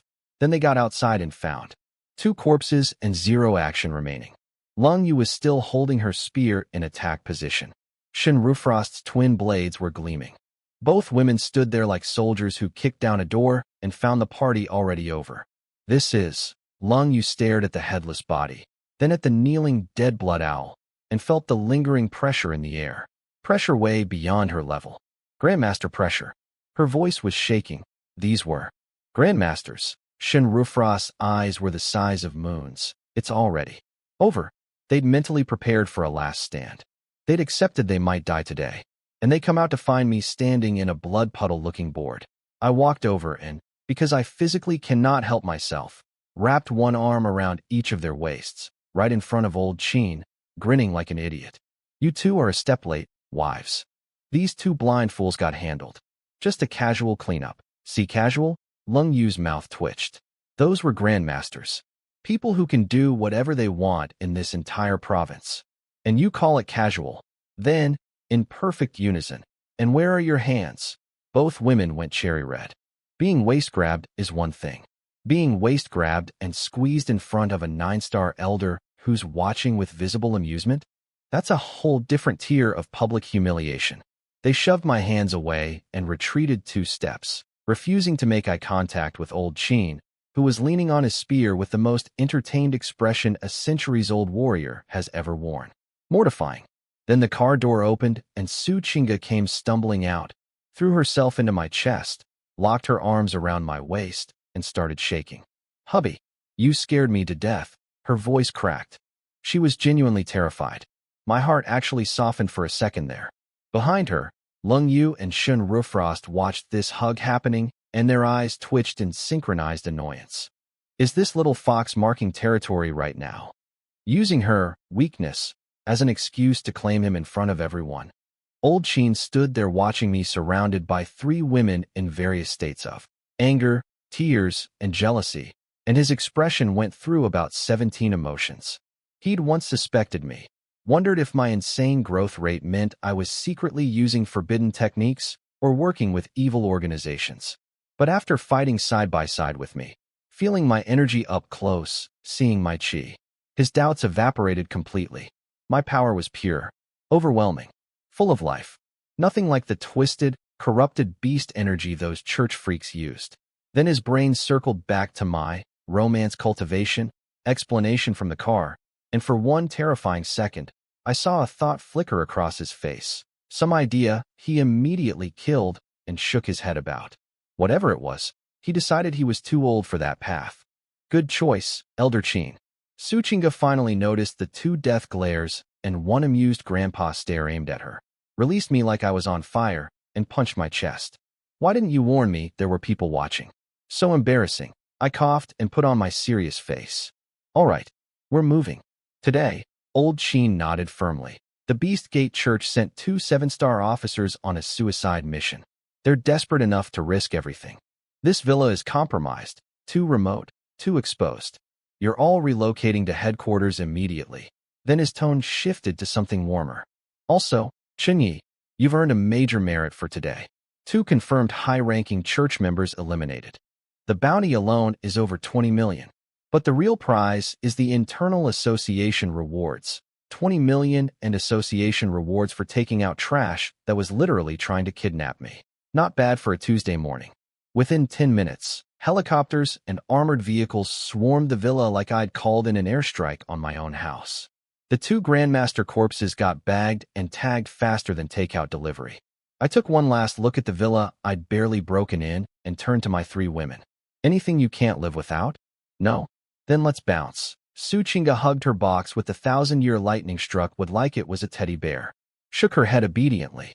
Lung Yu grabbed her spear, stared dramatically into the distance like a movie poster, pretending to be unbothered. Her bright red ears told a very different story. Then Chen Rufrost hesitated. I should probably go back to South River for work.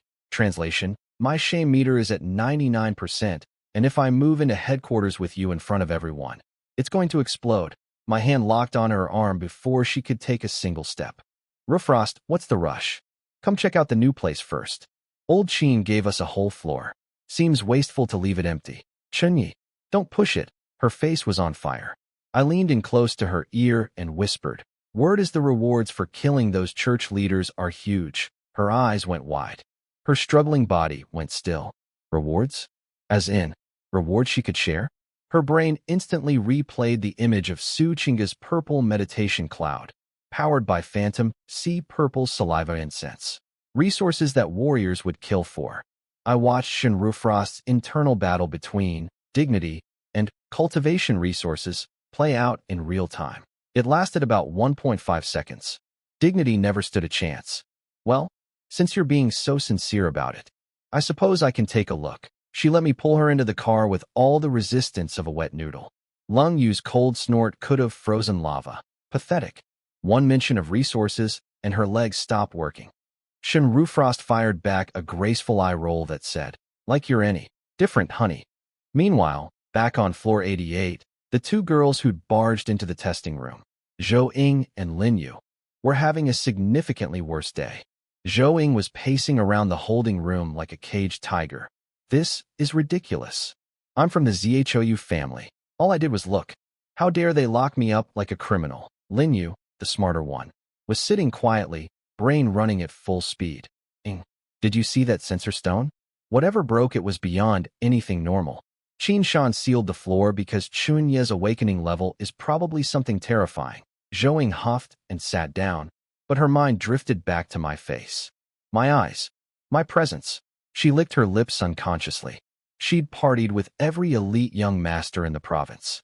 Rich boys, powerful boys, pretty boys. And none of them compared to what she'd felt standing near me. She was wondering what a spirit master tasted like. Lin Yu saw her friend doing the lip-licking thing and internally screamed. Then the holding room door slammed open. Not the polite specialist from before. For enforcement officers in full gear. The leader, a 5-star warrior with eyes cold enough to freeze the sun. Zhou Ying. Lin Yu. His voice was iron-scraping stone. Based on current intelligence and your suspicious forced entry into a sealed testing facility, we have reason to believe you may be connected to the Beast Gate Church. Suspected of collaborating to steal classified intelligence on a national-level talent. Zhou Ying's hands froze mid-hair flip. Every drop of blood drained from her face. What? I'm the Zhou family's eldest daughter. I just took a peek. How could I possibly be connected to both of you? Interrogation division. Now, interrogation what? Zhou Ying's legs gave out. She collapsed onto the floor like a puppet whose strings got cut. All those fantasies about what a spirit master tastes like. Gone. Replaced by the much more urgent question of, what does a prison cell taste like? Lin Yu closed her eyes with the deepest regret of her life. She should never have followed Zhou Ying anywhere. One little peek. One tiny moment of arrogance. And now they were officially suspects in a terrorism investigation. The universe has a beautiful sense of justice. Back in Old Qin's office, the report was in. Chen Ye, identities confirmed. Old Qin's eyes bored into me. Silver Mask was the Beast Gate Church's provincial leader. Blood Owl was one of their most feared mages. The number of warriors these two have killed over the years. Too many to count. His expression softened slightly. Traitors to humanity. They deserved every bit of what they got. At least now their victims can rest in peace. He signed some paperwork without looking up. The city government will transfer 50 million credit points to your personal account within 48 hours as bounty reward. 50 million. I kept my poker face, but my internal calculator was doing backflips. Then Old Qin put down his pen, looked up at me, and smiled. And from the Provincial Martial Association, he said each word like dropping gold coins on a table. For eliminating high-ranking cult leaders and protecting civilian safety, the province has authorized special-grade resources valued at 100 million. 100 million. In resources, I killed 2 guys who were trying to kidnap me, and now I'm getting paid enough to buy a small country. This has been, without question, the most profitable morning of my entire life. I was playing it cool until Old Qin said, special-grade resources. Then my eyes lit up like a slot machine hitting 777s. Special grade? Like last time? Like when I picked the Dragon Slumber Heart Sutra? That previous haul gave me a top-tier spiritual technique and 3 bottles of Phantom, sea purple saliva incense. Those treasures literally awakened my spiritual power. If this was the same level. Old Qin laughed at me like I was a dog who just heard the treat bag crinkle. You remembered fast, didn't you? Yes, same tier. But since your contribution was bigger this time, we've loosened the restrictions a bit. His holographic terminal pinged. My watch buzzed. Resource catalog's been sent. Head down to floor 16, settle in, take your time choosing. Tell me when you've decided. He waved me off like a grandpa sending his grandson to the candy store. Go. Get comfortable. While you're inside this building, your only job is getting stronger. Everything else, I'll handle it. I bowed properly. Thank you, Elder Qin. Specialist Zhang was waiting outside the office door, somehow even more respectful than before. She was practically vibrating with deference. Chief Chen, Elder Qin has instructed me to escort you and the 3 ladies to floor 16. Please follow me. Floor 16. Let me paint this picture for you. The elevator opened, and Specialist Zhang took a deep breath, like she was about to introduce us to the throne room. Chief Chen, this is your new residence, an entire floor. thousands of square meters. All mine. In the most heavily defended building in the entire province. All elevator access to floor 16 has been locked. Without your authorization, the button literally doesn't work for anyone else. She handed me a dark gold access card with both hands like she was presenting a sacred artifact. The bulletproof glass security door uses retinal and gait recognition. Only authorized personnel may enter. I pocketed the card casually. No big deal. Just a whole floor in the Pentagon of martial arts with biometric security. Normal Tuesday stuff. Behind me, my 3 women exchanged looks of pure shock. This wasn't important student treatment. This was national treasure locked in a vault treatment. They were literally treating me like a priceless artifact that needed its own wing. Chief Chen, here is your personal service team. Zhang gestured to 2 sharp-looking female specialists behind her. The 3 of us are on 24-hour standby starting now. Training resources, daily necessities, anything. 1 phone call, handled within 3 minutes. I could see Zhang's brain working overtime behind her professional smile. She was thinking, who is this kid? Elder Chen, the famously strict old warrior, just gave away an entire floor and assigned a personal service squad. Even Chen's own grandson wouldn't get this. Then I watched her eyes flicker with a new theory. Wait, is this kid Chen's secret illegitimate grandchild? No, Zhang. I'm just that good. Su Qingge walked beside me, looking around with big eyes. This place made the cloud-top villa look like a garden shed. She was equal parts amazed and overwhelmed. Chen Rufrost was casually flipping her hair while internally calculating the security specs. Her professional assessment. Unless a province-destroying beast tide hit, I was untouchable in here. All right, you 3 can go. I'll call if I need anything. I waved the service team away. Yes, Chief Chen. They backed out of the room bowing. The glass door sealed shut. And then it was just me and my 3 women, standing in our ridiculous new palace. I turned around, spread my arms wide, and grinned. So, happy with the new place? Lung Yu did her signature cold snort. Happy? Chen Ye, your ego is getting its own zip code at this point. Chen Rufrost was all smiles. Living here? I might never leave. But it was Su Qingge who tugged my sleeve with worried eyes. Hubby, Elder Chen is being so generous. Won't this be a lot of pressure on you? She didn't care about the luxury. She cared about the cost. I ruffled her hair and let a flash of purple glow through my eyes. As long as I'm strong enough, this isn't a burden. It's a badge of honor. Then I clapped my hands together. Now then, let's go check out the training rooms. I heard their way better than the villas. 3 pairs of eyes rolled in perfect synchronization. Training rooms. Right. They knew exactly what happened every time I said, let's check out the training room. The training room was where training happened in very generous quotation marks. Su Qingge blushed and cleared her throat. Hubby, I'm really exhausted. The awakening, the ambush, everything. I need to find a bedroom and sleep. This place is so huge it'll take half a day just to pick a room. Lung Yu crossed her arms, smirking. She's right. So many rooms to choose from. Qingge and I need to have a thorough discussion about the sleeping arrangements. Translation. We're picking rooms as far from yours as architecturally possible. I watched these 3 form their little defensive alliance and smiled to myself. You think room selection is going to stop me? Adorable. I put on my best devastated face and sighed like a man carrying the weight of the world. What a shame. I was really hoping we could all sit down together and discuss these special grade resources. 100 million credits worth of treasures, and I just can't decide by myself. I swept my gaze across all 3 of them. Since Qingge wants to sleep and Lung Yu wants to sort out rooms.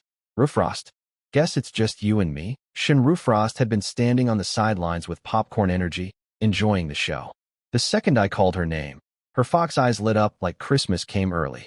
She leaned against the wall, crossed those long legs, and purred. Well, since Chief Chen is asking, how could this big sister possibly refuse? I'd be happy to help you choose. The sugary sweetness in her voice could have given the other 2 diabetes. Su Qingge and Lung Yu exchanged one panicked look. We cannot let this woman go into that training room alone with him. Sleepiness? Gone. Room assignments? Who cares? The threat of Chen Rufrost getting exclusive access to $100 million resources overrode every other priority in their brains. I watched them crumble in real time and felt the warmth of absolute victory. This is what we call an open stratagem. when the trap is completely visible and they walk into it anyway because they have no choice. Come on, come on, stop sulking. I planted one hand on each of their shoulders, grinning like a man whose plan worked flawlessly. Rooms can wait. That whole floor isn't going anywhere. As martial artists, shouldn't our first priority be inspecting a top-tier training facility? I steered them toward the training area while shooting Chen Rufrost an appreciative look for playing her role so perfectly. Lung Yu was grumbling. Inspecting? With your track record? Your motives are about as pure as sewage water. But her feet kept moving forward. Mouth says no, body says let's go. Chen Rufrost couldn't resist one more jab. Oh my, Inspector Lung. Weren't you just talking about dividing up rooms? Changed your mind already? Lung Yu's head whipped around with murder in her eyes. Chen Rufrost, you want me to RIP your mouth off? Nope. Chen Rufrost popped her chest out and winked. Absolutely zero fear. The air between them crackled like two storm fronts colliding. Su Qingge physically shrank between them. Before it escalated to actual combat, I tightened my grip on both of them. Someone tried to pinch me. My 15.1% spiritual barrier turned their fingers into a suggestion rather than an assault. Wives, please. This resource selection affects our entire family's martial destiny. Whoever performs best tonight gets priority input on what we pick. Deal? Every woman in the room heard the double meaning. Triple meaning. Quadruple meaning. Lung Yu's eyes went wide. Chen Ye, you wouldn't. I leaned into her ear. This floor has the best soundproofing in the province. Old Qin can't get in. In here? I make the rules. Chen Rufrost was watching with parted lips and sparkling eyes, clearly thinking. This boy has gotten so bold. Pervert, Su Qingge hissed. But her plans to go nap? Mysteriously evaporated. Funny how that works. The training room door slid open after a retinal scan, and everyone shut up. Because this room was insane. 1,000 square meters.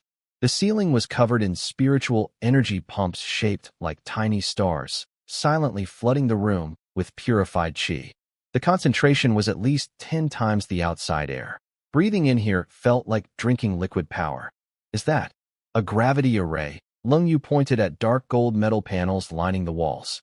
Back in South River, the best facility maxed out at 10 times gravity. The display here read, maximum capacity, 100 times. The floor was some special alloy that absorbed combat energy and recycled it back into the room's system. You could literally fight and the room would eat your leftovers. Even Chen Rufrost, who'd seen plenty of high-end facilities as vice president, was standing there with her jaw on the floor. Not bad, I said, nodding casually like I wasn't internally screaming with joy. Not bad at all. I sat down, patted the cushions beside me. All right, everyone sit. Let's pick our resources. I opened the terminal. A blue holographic display bloomed in the center of the room.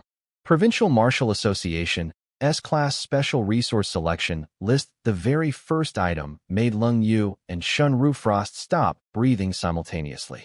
Name, King Blood Essence ×2. Description, purified essence extracted from peak 6-star Beast Kings. Dramatically improves the warrior's constitution. Has a probability of allowing peak 6-star warriors to touch the barrier to 7-star Grandmaster. Estimated value, 200 million credits, 200 million for 2 vials of beast blood that could push 6-star warriors to the edge of Grandmaster. I had 2 6-star peak warriors sitting right next to me, and 2 vials available. The math was doing itself. I glanced at Lung Yu and Chen Rufrost. Both of them were staring at the screen like 2 starving wolves who just spotted a steak dinner behind very thin glass. This was going to be a very productive evening.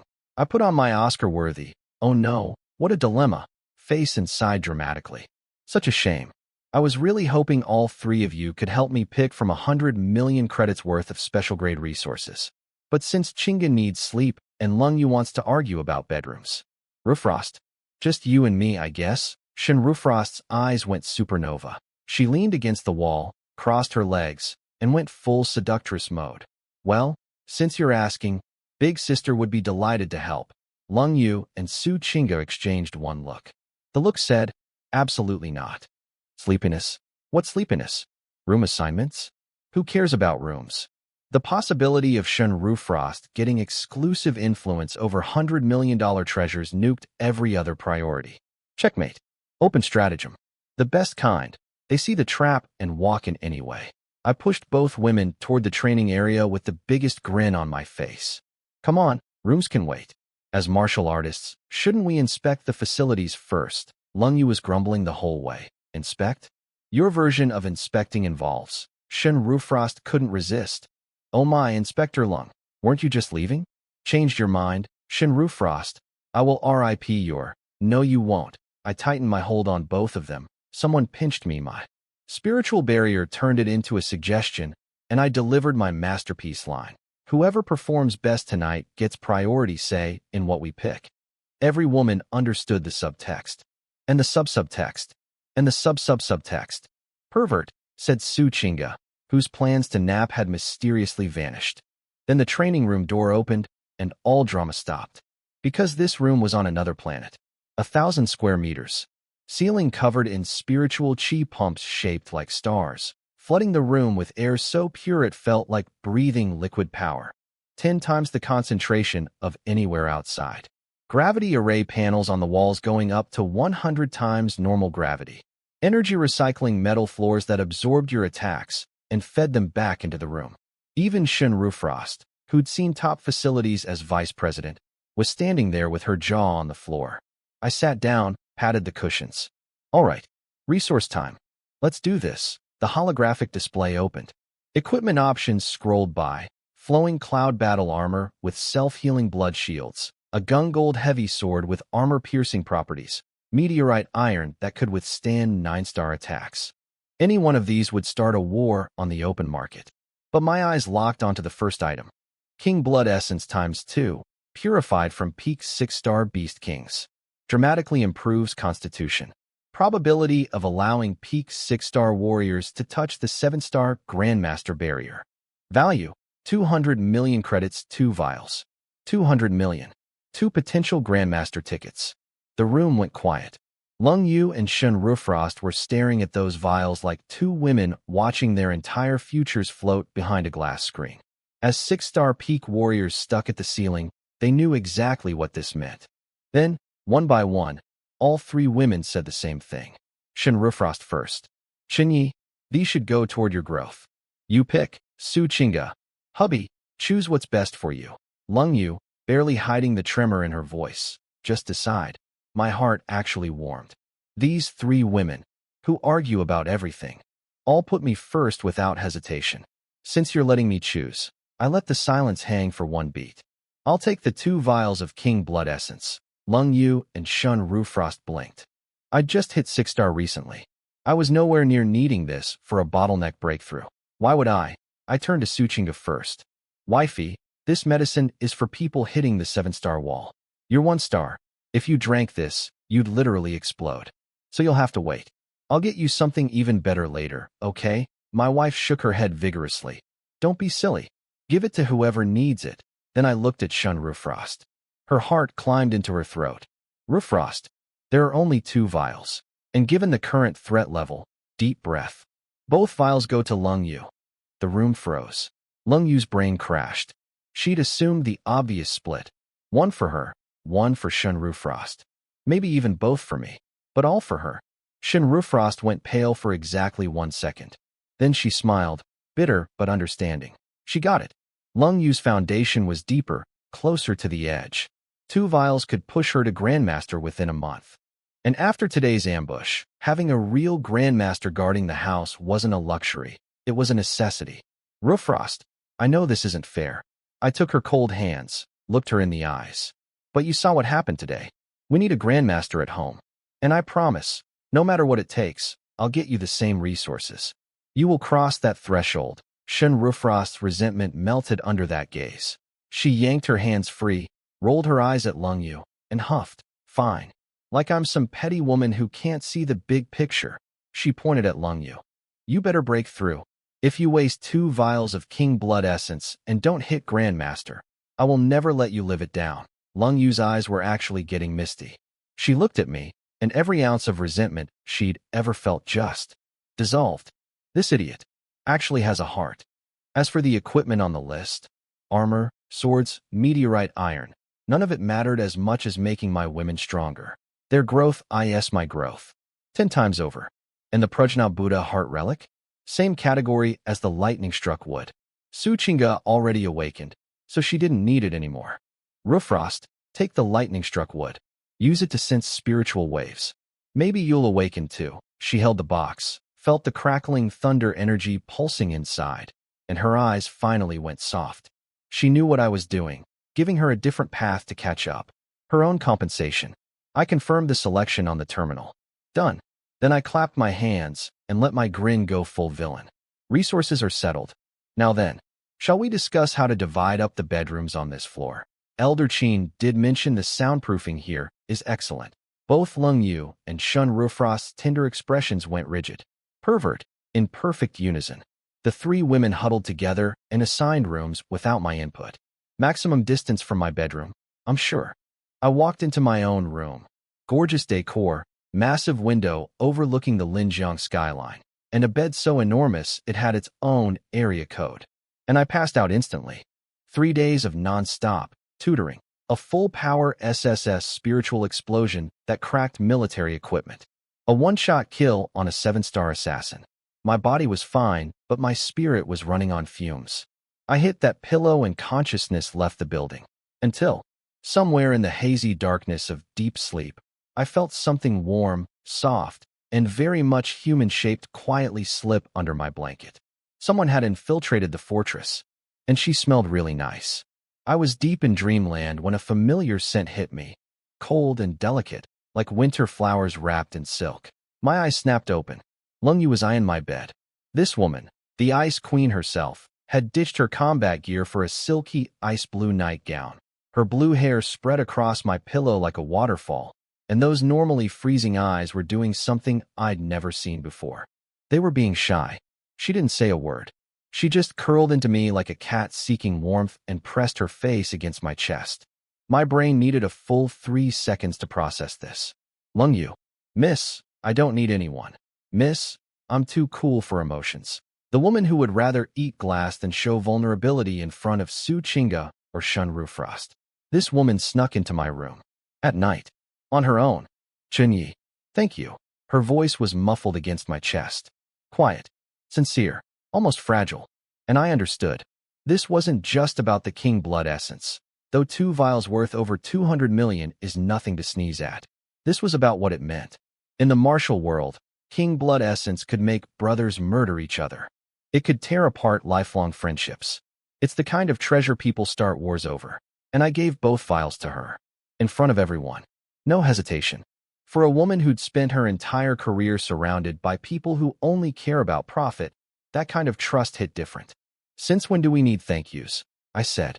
Then, because I am who I am, but if you really want to show gratitude, words alone aren't going to cut it. Chen Ye, her already red face, went nuclear. She pushed weakly against my chest with the structural integrity of a wet tissue. I need to go into closed-door cultivation to refine the king blood essence. Narrator voice. She did not go into closed-door cultivation that night. Meanwhile, 3 doors down, Shun Rufrost was tossing and turning like a rotisserie chicken.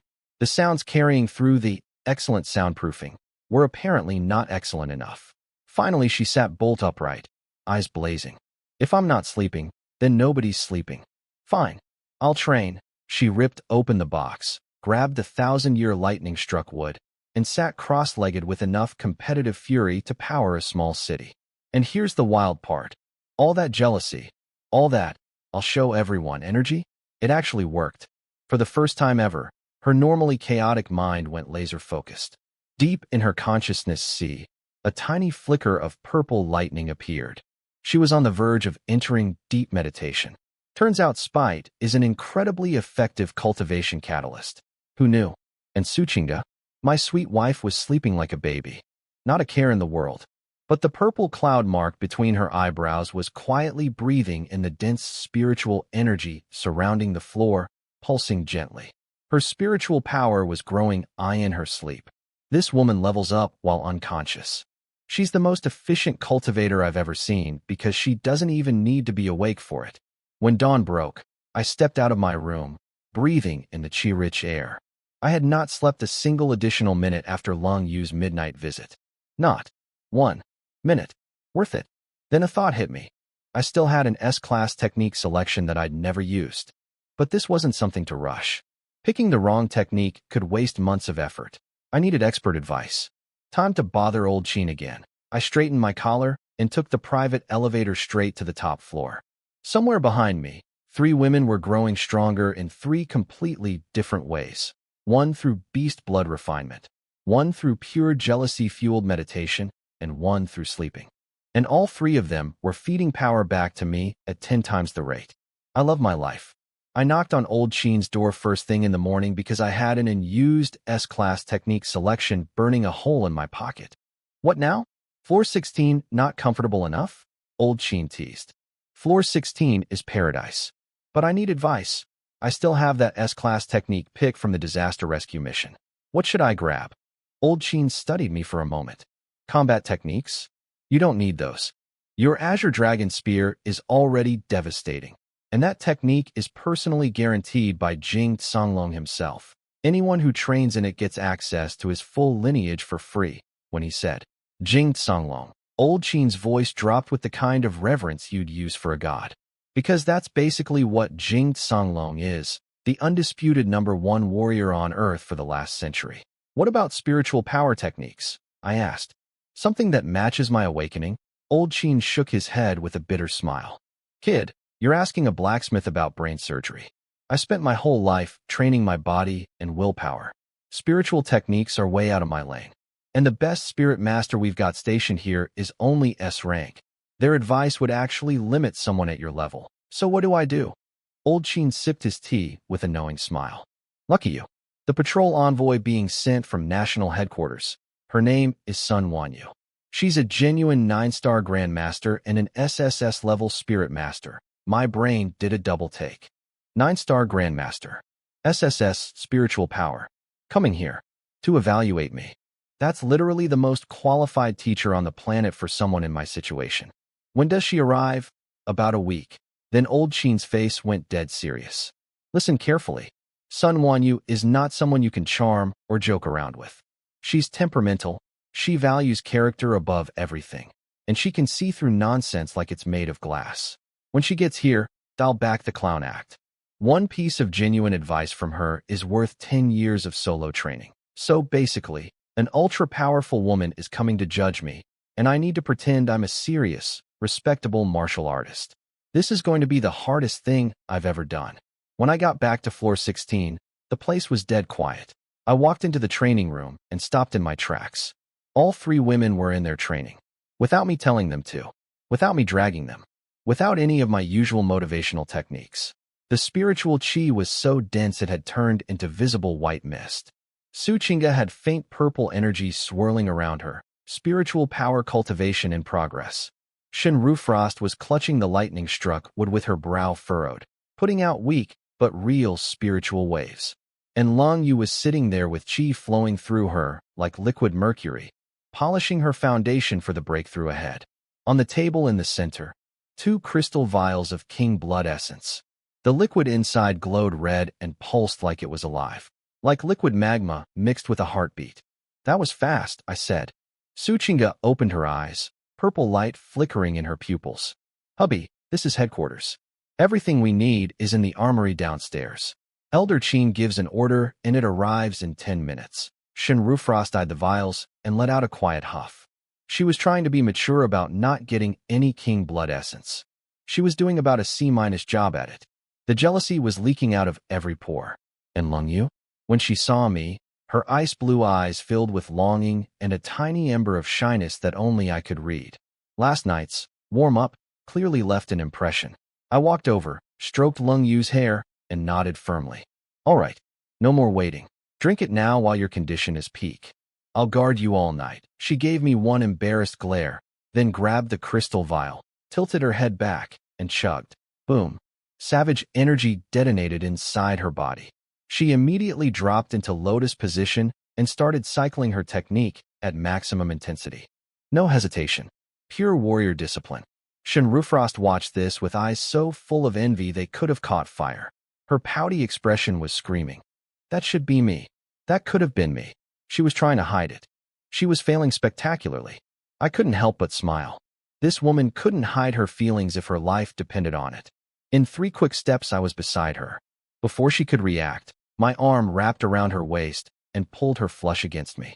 Rufrost wifey. My voice dropped low, right against her ear, while little moons enclosed cultivation. Let hubby take you to the bedroom for some private tutoring. The full force of my chi hit her like a warm tidal wave. Her legs went jelly. Her brain went static. You animal. Her face was burning. Her eyes were doing that half-angry, half-melting thing, and she pushed against my chest with roughly the force of a butterfly landing on a rock. I need to train. Let me go.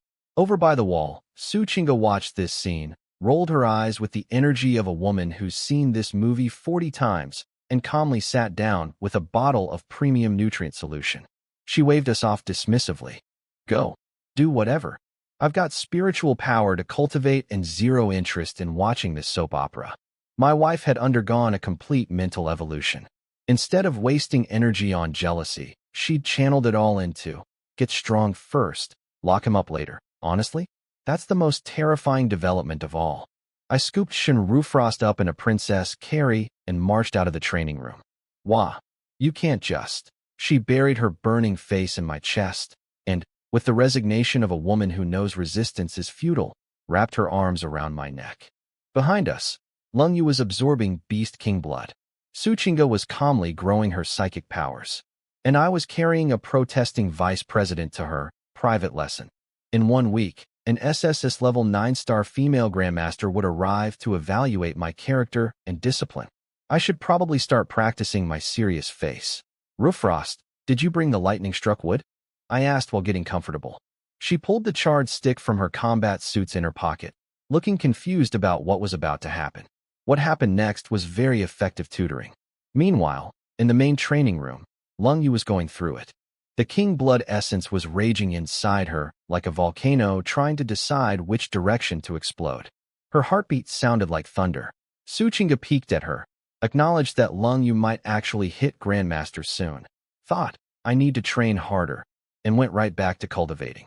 My wife is built for this grind. Back in the bedroom, mid-session with Chen Rufrost. Ding. 10x feedback triggered. Congratulations, host. Gene development, 5%. Current gene development, 71%.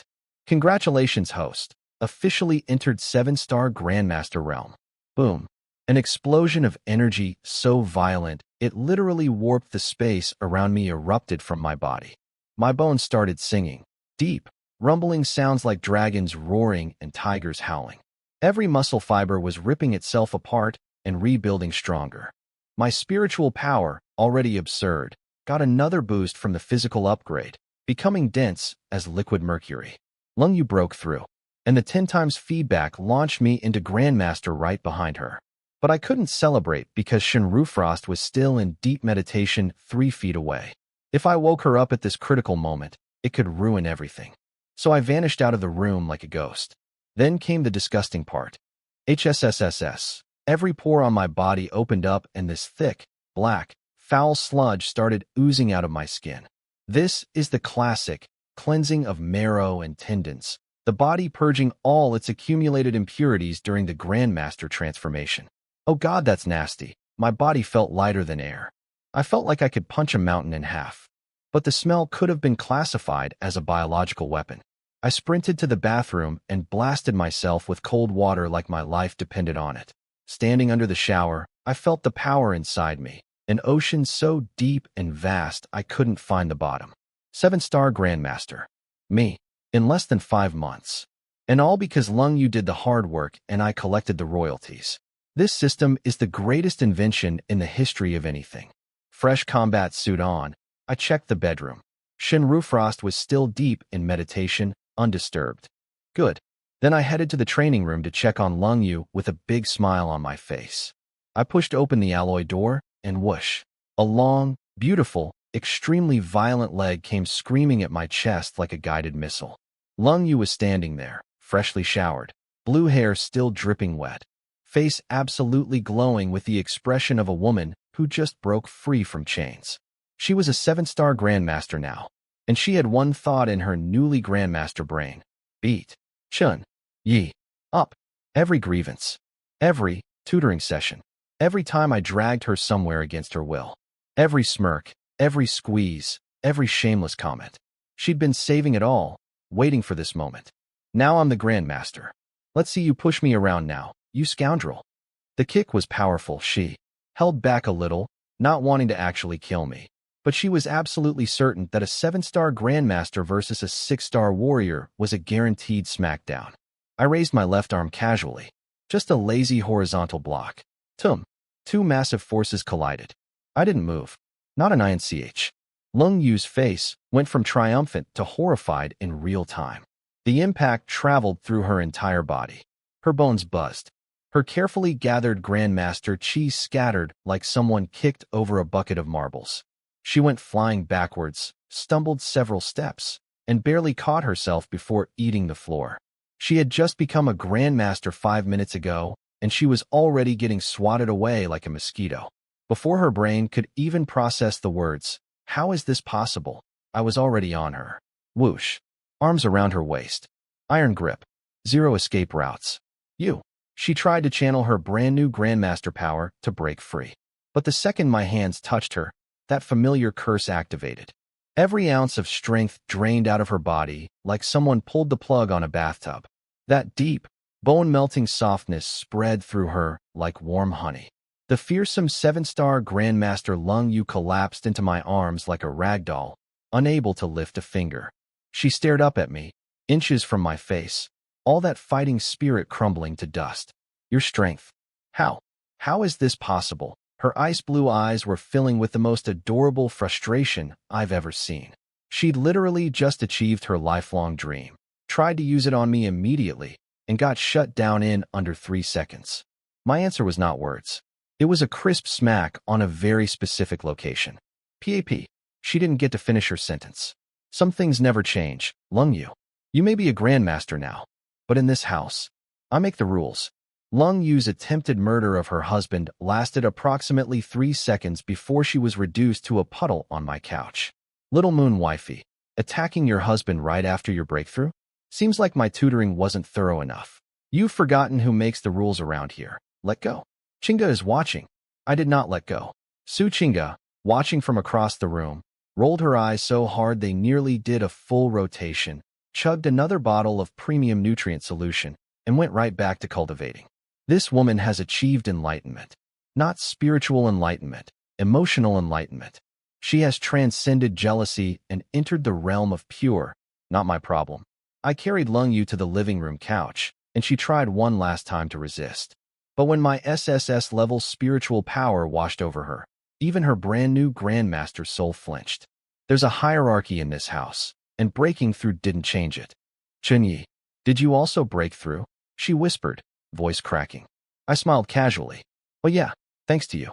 Your breakthrough gave me a little boost. Casually hopped to 7-star too. No big deal. Casually. Hopped to 7-star. And oh big deal. Her eyes went dark. All those months of blood, sweat, tears, and king blood essence she went through, and this man just piggybacked his way to the same level like it was a free sample at Costco. Grandmaster level tutoring begins now. Not on the couch, you animal. You don't get a vote. 7-star Grandmaster Lung Yu was indeed extraordinary. A qualitative leap from before. Very productive session. I was buttoning my shirt, feeling like $1,000,000 when I opened Lung Yu's bedroom door and walked straight into Chen Rufrost. She looked like a woman who had been personally wronged by the universe. Hair messy, eyes on fire, teeth clenched hard enough to crack walnuts. She'd woken up from deep meditation, where she'd actually sensed lightning energy for the first time, a genuine breakthrough moment, only to have her spiritual peace shattered by the rhythmic sounds coming through the wall. Chen Ye, you bastard, and she had a list of grievances. Oh, she had been marinating in resentment. First, she'd been in a fog ever since meeting me, brain scrambled, agreeing to things she'd never normally agree to, like giving both vials of king blood essence to her rival. Second, I still owed her a king blood essence from before. I'd promised double repayment. And what did I do? Gave everything to Lung Yu. Third, Lung Yu was now a Grandmaster. The power gap between them had gone from neck and neck to completely different leagues. She was about to unload on me when, my system went nuclear in my brain. Ding. Partner Su Chinga has achieved a cultivation milestone. 10x feedback triggered. Gene development 2%. Current gene development 73%. Boom. A shockwave of chi erupted from my body, so violent it turned the hallway air into a pressure cooker. My already Grandmaster aura spiked again, right there, standing in the doorway, without lifting a finger. Chen Ye's fully loaded rage speech got physically shoved back into her lungs.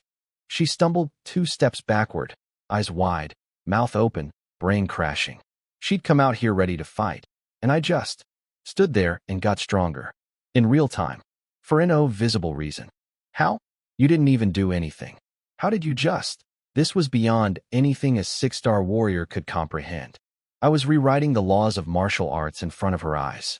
Thank you, Chinga wifey.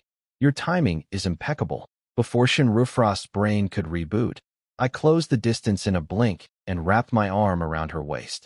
She'd been loading a speech. A real one. With bullet points and everything. But the moment my superheated Grandmaster Chi hit her body, her operating system crashed. Legs went jelly. Eyes went glassy. Every angry thought got replaced by other thoughts. You? All you do is bully me, she whispered, voice breaking, somehow turning an accusation into a whimper. I looked down at her with my purple glowing eyes and said in my deepest, most serious voice, Ye's wifey.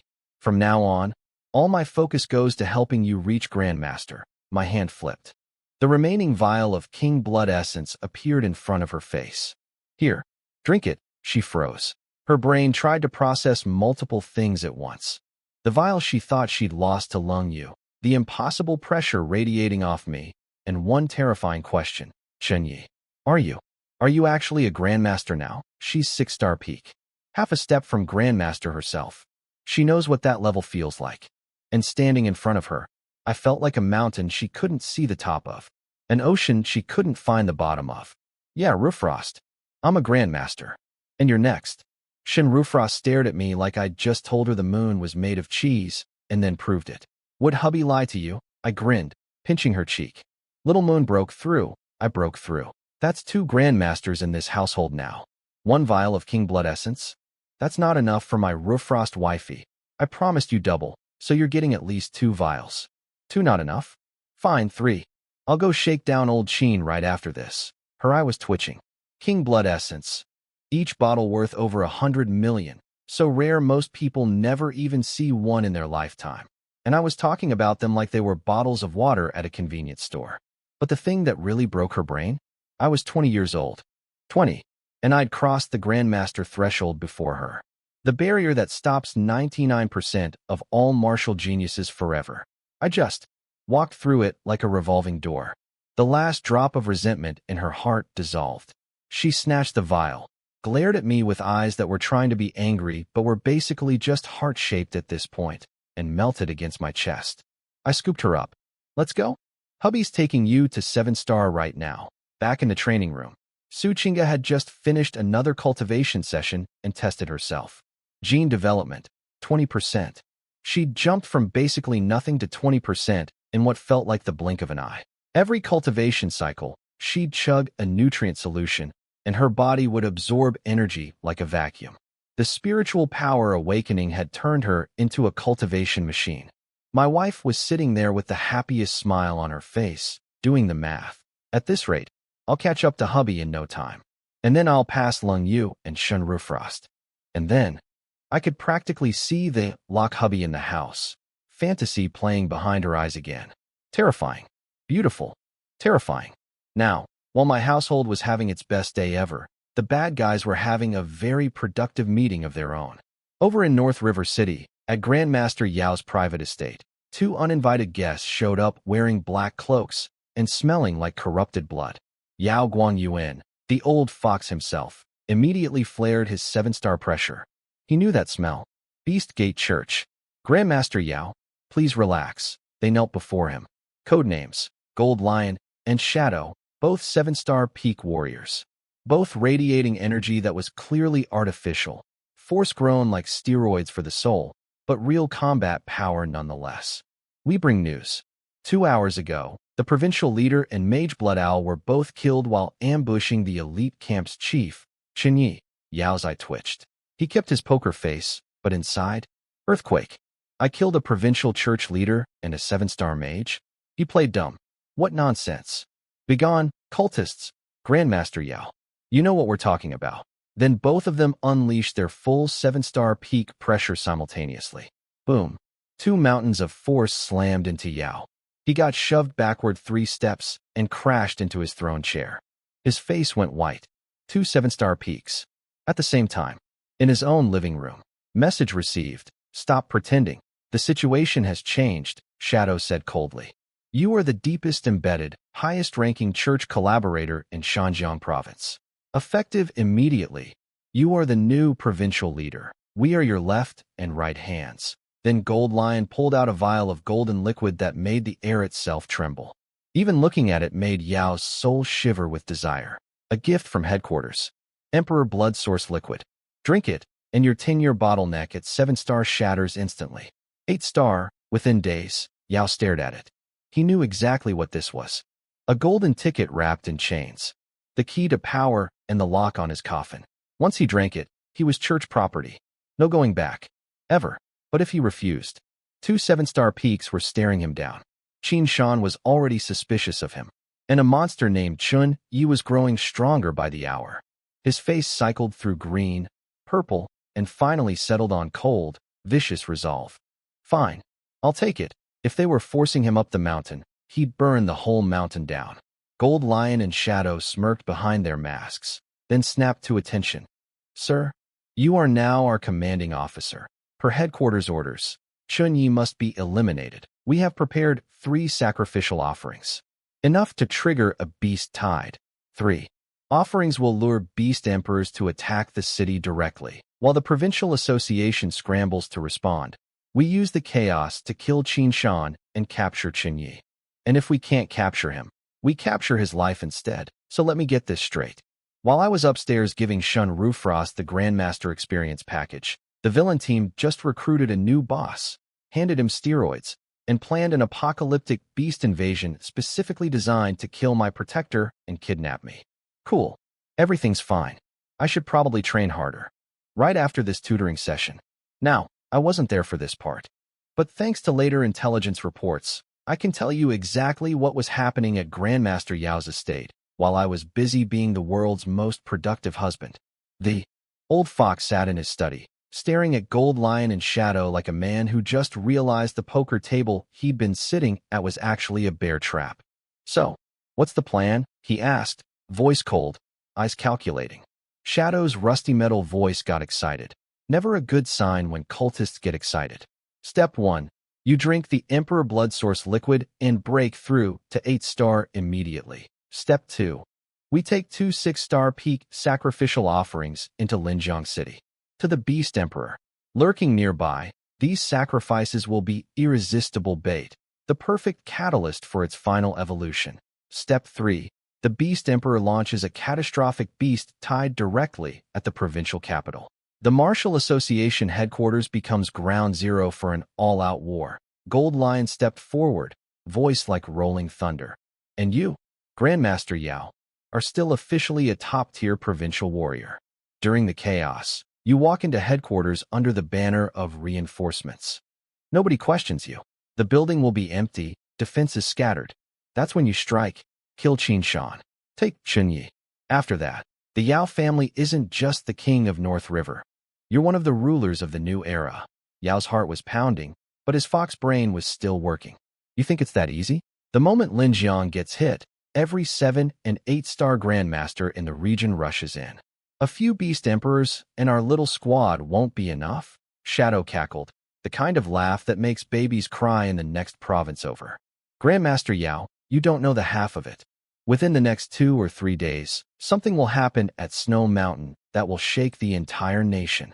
Our Heaven Gate Church, together with the Apocalypse Church and the God Sovereign Church, 3 major cults, working together, have planned something unprecedented. Every Grandmaster in the country will be emergency deployed to Snow Mountain. Old Qin's only job will be to guard the provincial capital. If he leaves, easy win. If he stays, can an elderly 9-star beat a fresh 8-star? I don't think so. 3 evil churches. A coordinated national-scale attack, designed to pull away every defender in the country. These people weren't planning a robbery. They were planning the apocalypse. What exactly happens at Snow Mountain? Yao pressed. Both shook their heads. Above our clearance level. But you'll hear about it before we do, when the whole world hears about it. Gold Lion held out the golden vial one more time. That liquid was glowing like trapped sunlight, and just looking at it made Yao's soul itch with hunger. Drink it. Become 8-star. Become a traitor to all humanity. Forever. Don't drink it. 2 7-star peak warriors rip him apart in his own living room. Right now? Some choice. Yao's eyes went cold. He'd spent his whole life trading morality for power. What was one more transaction? Fine. I've been waiting for a day like this. He grabbed the vial, ripped out the stopper, and chugged. Boom. An energy so violent it nearly shredded his soul exploded in his stomach. His body was engulfed in dark gold chi. His eyes flooded with blood vessels, then morphed into something inhuman. Vertical slit pupils. Like a beast wearing a human face. He screamed. His bones shattered and rebuilt.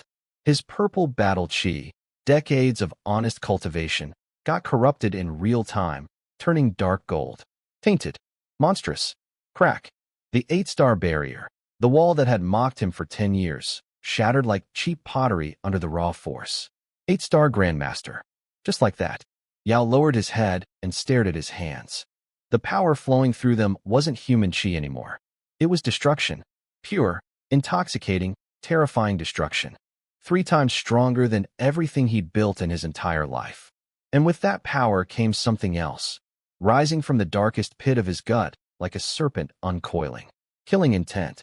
Overwhelming killing intent. His new slit pupils locked onto Gold Lion and Shadow, still kneeling before him. His fingers trembled. Not from fear. From the sheer desire to murder. One thought screamed through his mind. I could kill them both. Right now? These insects who forced me to drink poison, who made me betray my species, who shoved me onto this path of no return. One strike. Their heads rolling on my beautiful floor. The air in the room turned to concrete. The wooden floorboards groaned under invisible weight. Gold Lion and Shadow went stiff as boards. For one terrible, beautiful moment, Yao Guangyuan stood on the edge of massacre. A freshly born 8-star monster, drunk on new power, staring at 2 7-stars like a wolf, deciding whether to eat the messengers. And I, Chen Ye, was several cities away, completely unaware that the enemy team had just leveled up their final boss. A beast tide was coming. A 3-cult alliance was about to shake the nation. And the old fox who already hated my guts was now an 8-star with beast blood running through his veins and murder in his eyes. My week was about to get very interesting. Back at Yao's estate, and I only learned this later, the old fox stared at his 2 new subordinates for 3 very long seconds, killing intent rolling off him like heat from a furnace. Then he pulled it back, because he did the math. Kill them? Satisfying. What happens after? He's already got corrupted beast blood pumping through his veins. His chi signature is permanently changed. He can never go back to the human side. Without the church backing him, he'd be a hunted animal for the rest of his very short life. So he swallowed his pride along with the murder urge. Congratulations, sir. 8-star. King of Shanjiang, Gold Lion and Shadow immediately started bootlicking at maximum volume. Yao settled back into his chair, dark gold energy swirling around him like evil armor, and went full boss mode. I accept the position. Now tell me, when do the sacrifices arrive? Already in holding, sir. The moment Snow Mountain pops off, we move, and somewhere in Yao's twisted mind, one thought kept echoing. Chen Ye, this is all because of you. All of it. Yeah, buddy, blame me for your life choices. Real mature. Meanwhile, back in the civilized world, I was monitoring Shun Rufrost's King Blood Essence absorption with my SSS spiritual power, watching her chi channels like a doctor reading an ECG. Her body was absolutely glowing. Pink as premium jade, white steam rising off her skin, the whole room hot enough to melt candles. The medicine was doing its thing, pushing and pushing against that Grandmaster barrier. Then my system chimed. Ding. Partner Chen Rufrost's gene development has achieved a milestone. 10x feedback. Gene development 5%. Current 78%. Boom. Another power surge. My cells were evolving in real time. 8-star was getting closer with every feedback trigger. Shen Rufrost exhaled and opened her eyes. Those gorgeous fox eyes were sad. Still not enough, she sighed. The barrier didn't break. It shook, but it held. After all that build-up, all that expectation, still stuck at the door. I put my hand on her hair, gentle as I could.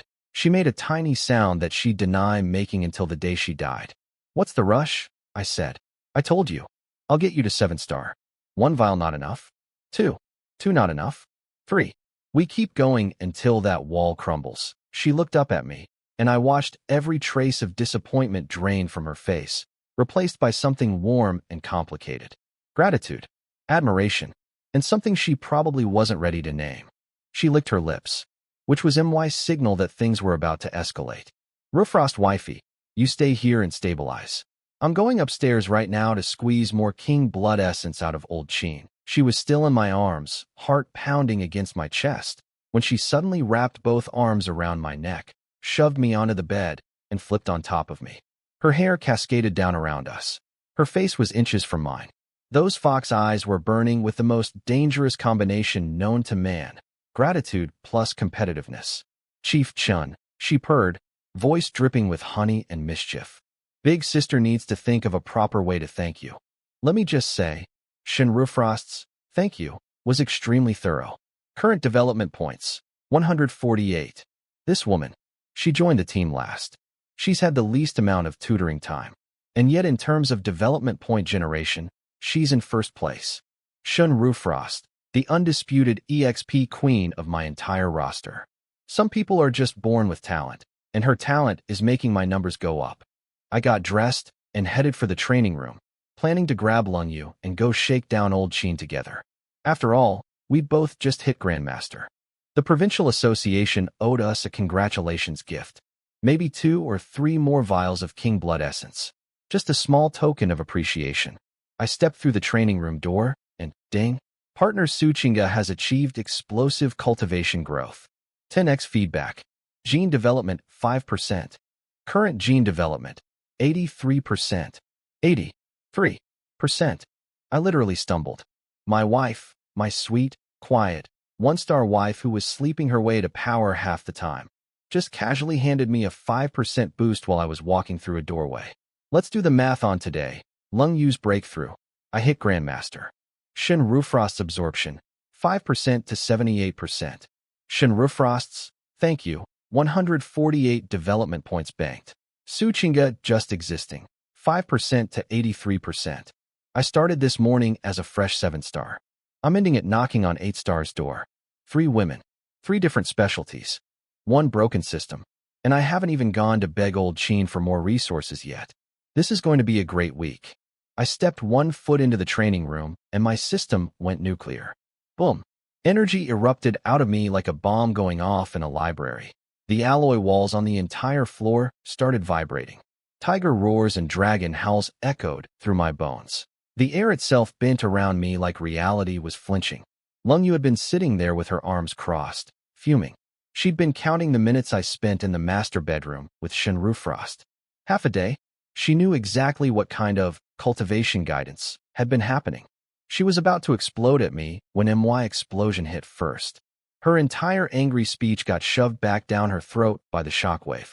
Her ice blue eyes went maximum wide. This aura. Did he just? She'd stabilized her 7-star breakthrough yesterday. Hadn't even had time to feel smug about it.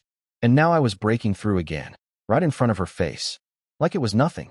On the other side of the room, Su Chinga was surrounded by a mountain of empty nutrient solution bottles. My beautiful wife had spent the entire day speed-running cultivation with her spiritual power, burning through 2 full crates of premium supplements, pushing her gene development to 25%.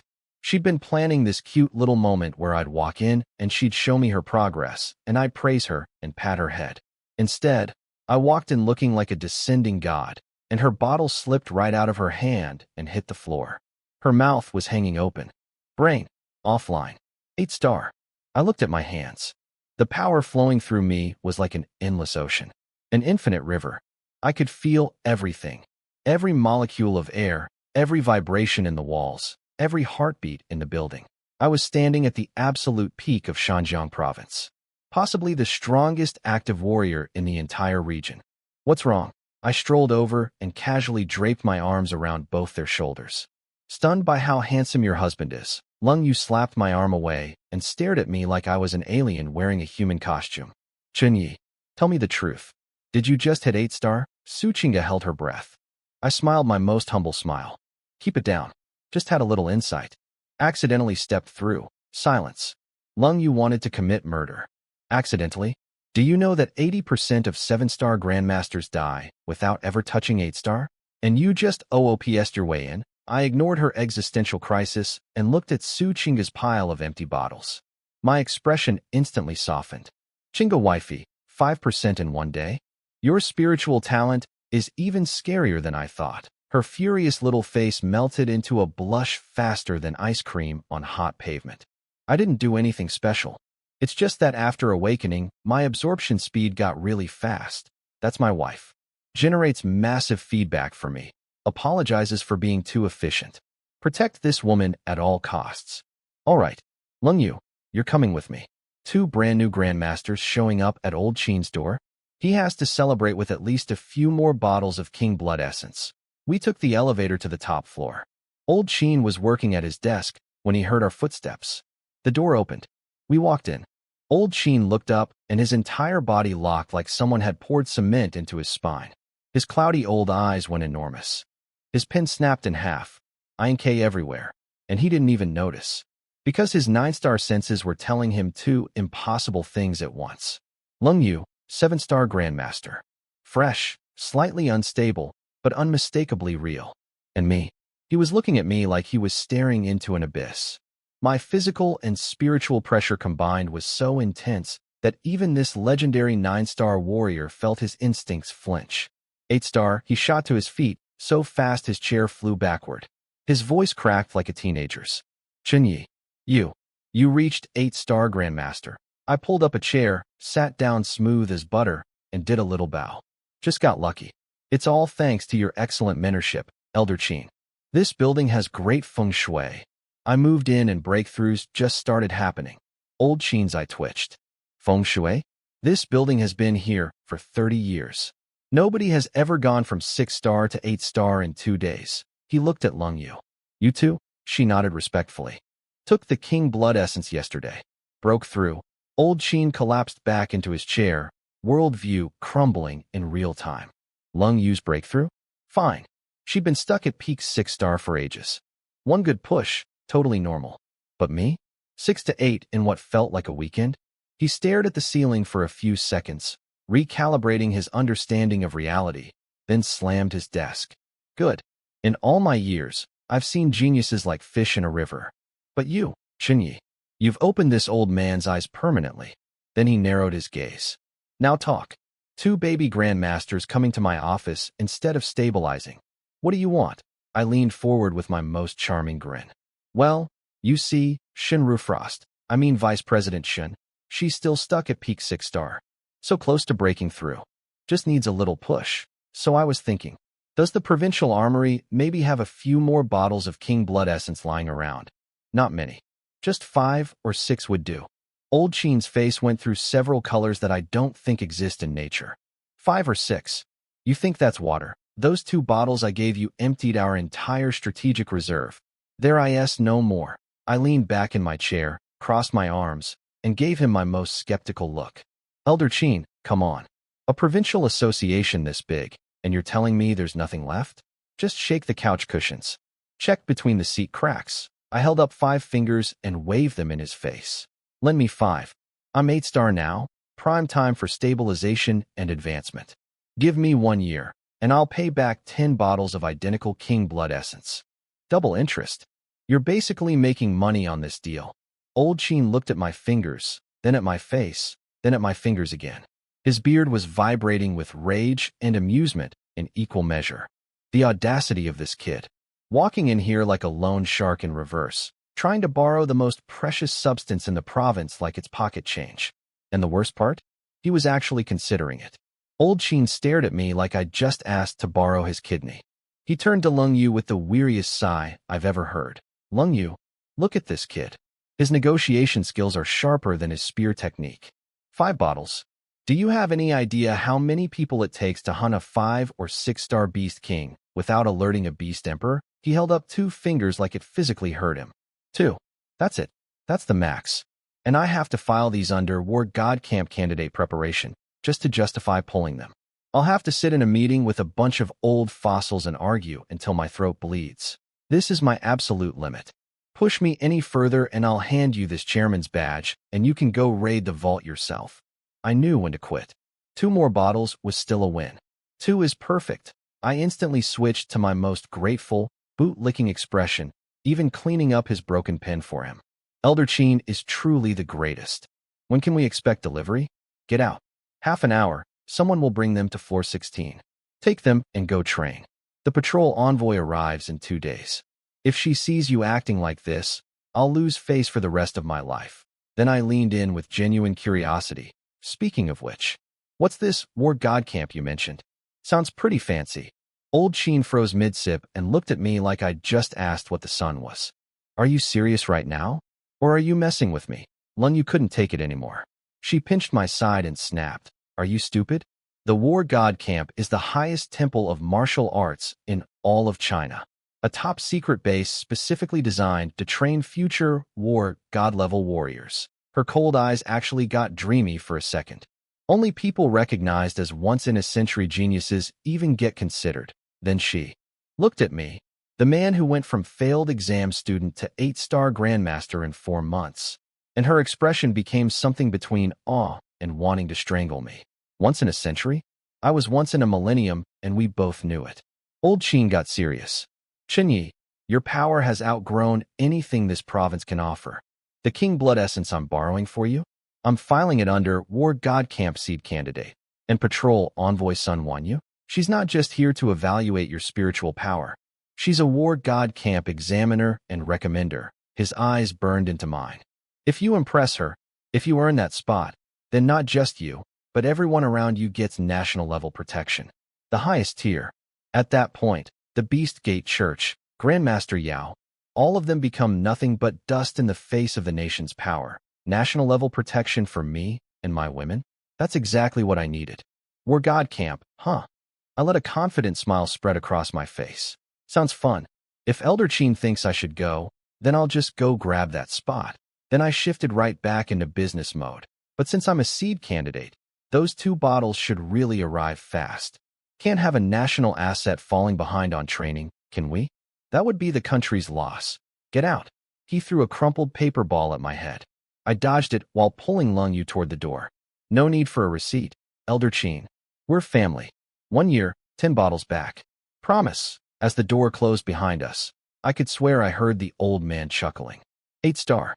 A 20-year-old 8-star Grandmaster. He was staring at the ink on his hands, whispering to himself. The world really might be about to change. 30 minutes later, floor 16. 2 glowing red vials of King Blood Essence in my hands. Chen Rufrost had just finished a cultivation cycle and opened her eyes, which immediately locked onto those vials like a heat-seeking missile. You actually went and robbed Elder Chen. I walked over, wrapped my arm around her, pressed both bottles into her hands, and whispered, Rufrost wifey, hubby personally shook down the most powerful man in the province for you. Even if I have to drown you in medicine, I'm pushing you into 7-star Grandmaster. Her gorgeous eyes went enormous. She clutched those bottles like they were her firstborn children, and that sleepy post-training laziness got instantly replaced by the look of a woman who just won the lottery while finding out she's also getting a promotion. 3 bottles of King Blood Essence total for Chen Rufrost, more than most families see in a generation. And all she had to do was be my wife. Best deal in martial arts history. For both of us. The tutoring session with Chen Rufrost was productive. So productive that my power took another massive leap forward. The air around me was literally bending from my presence. I was becoming the kind of guy who distorts reality just by standing somewhere. Chen Ye, you liar. You cheater. Chen Rufrost was hitting my chest with her fists, voice raspy, eyes red. But when her punch connected, she froze. It was like punching the side of Mount Everest. She felt the difference immediately. My aura had gotten even more terrifying since we started. Deeper than an abyss. Wider than the sky. You got stronger again. Yeah, I did. Thanks to her. But that wasn't what she was crying about. See, we'd discovered something during the session. Chen Rufrost was pregnant, and she was devastated. Not because she didn't want the baby, but because she thought pregnancy would ruin her chances of breaking through to Grandmaster. She'd been so close. 5 years of waiting. 3 bottles of King Blood essence. And now this. I pulled her close and kissed the tears off her cheeks. Rufrost wifey, calm down. Who says pregnant women can't break through? Look at Chinga. She awakened spiritual power after getting pregnant. Lung, you hit 7-star Grandmaster in the same situation. If anything, carrying a new life makes your connection to the world stronger. She sniffled and looked up at me with suspicious, puffy eyes. Really? You're not lying. When have I ever lied to you? I kissed her before she could answer that question. Smart move, because the honest answer would have taken several hours. When we finally separated, she was dizzy, breathless, and had completely forgotten why she was crying. She leaned against my chest, feeling my heartbeat, and whispered, "Did you get stronger again just now?" Lung Yu had told her I'd hit 8-star. 8. One of maybe 5 people at that level in the entire province. And yet in this moment, she could feel my power had jumped again. I kissed her forehead and decided to just tell her the truth. Rufrost, I've told you this before. You women are my cultivation. When you train, I get feedback. When you carry my child, my foundation gets an even bigger boost. This is my Tao. The better you are, the stronger I become. She stared at me. For the first time, she actually believed it. Not as a joke. Not as a pickup line. Not as some creative excuse for bad behavior. She could feel the evidence pressed against her. Power so immense it was crushing the air. And it had spiked right after their session. This is actually real. Her voice was a whisper. Her worldview had just been rewritten for the 4th time this week. Now then, the medicine's still working. Let's not waste it. I'm going to guide you through the barrier right now. I pulled her back into deep cultivation, channeling everything I had into helping her chi blast through that 5-year wall. And then, crack, like glass shattering in slow motion. The Grandmaster barrier, the wall that had mocked her for half a decade, finally, beautifully, spectacularly broke apart. Light erupted from her skin. A wave of 7-star Grandmaster pressure exploded outward from the bed, filling the entire room like a hurricane. Chen Rufrost's eyes were closed, tears streaming down her face. Happy tears. Relieved tears. I can't believe this is happening while I'm pregnant. Tears. She was a Grandmaster. The most uniquely achieved Grandmaster in the history of martial arts, probably. But before she could even open her eyes to enjoy it, my system went ballistic. Ding. Partner Chen Rufrost breaks through to 7-star Grandmaster. 10x feedback triggered. Gene development 5%. Current gene development 90%. 90%. The power that erupted from me made Chen Rufrost's breakthrough look like a firecracker next to a nuclear bomb. 10 times her output, exploding from me simultaneously, in the same bed, at the same moment. She'd just become a Grandmaster and immediately felt something 10 times stronger erupt right next to her. Her brand new 7-star power suddenly felt very, very small. 90% gene development. The 9-star barrier was right there. I could practically smell it. 3 women. 3 pregnancies. 3 Grandmasters. 2 confirmed, 1 still cooking. 1 SSS-level spirit master husband, whose power curve had gone completely vertical. 4 months ago, I was a failed exam student. Now I was 10% away from 9-star. The math doesn't make sense. The logic doesn't hold up.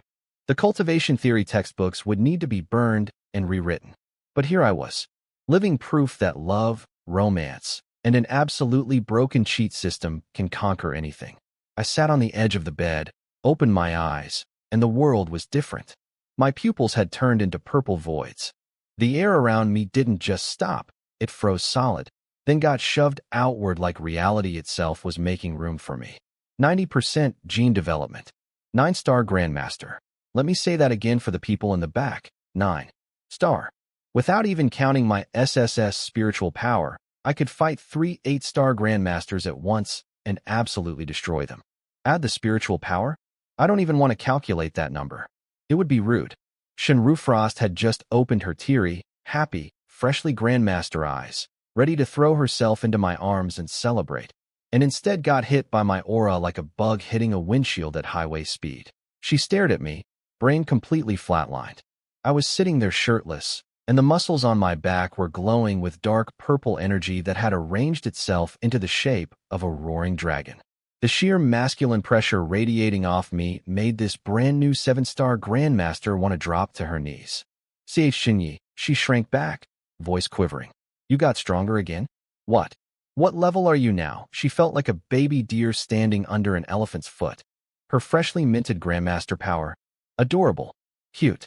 Irrelevant compared to what was pouring off me. I dialed it back, turned around, and pulled her into my arms. Scared of your husband?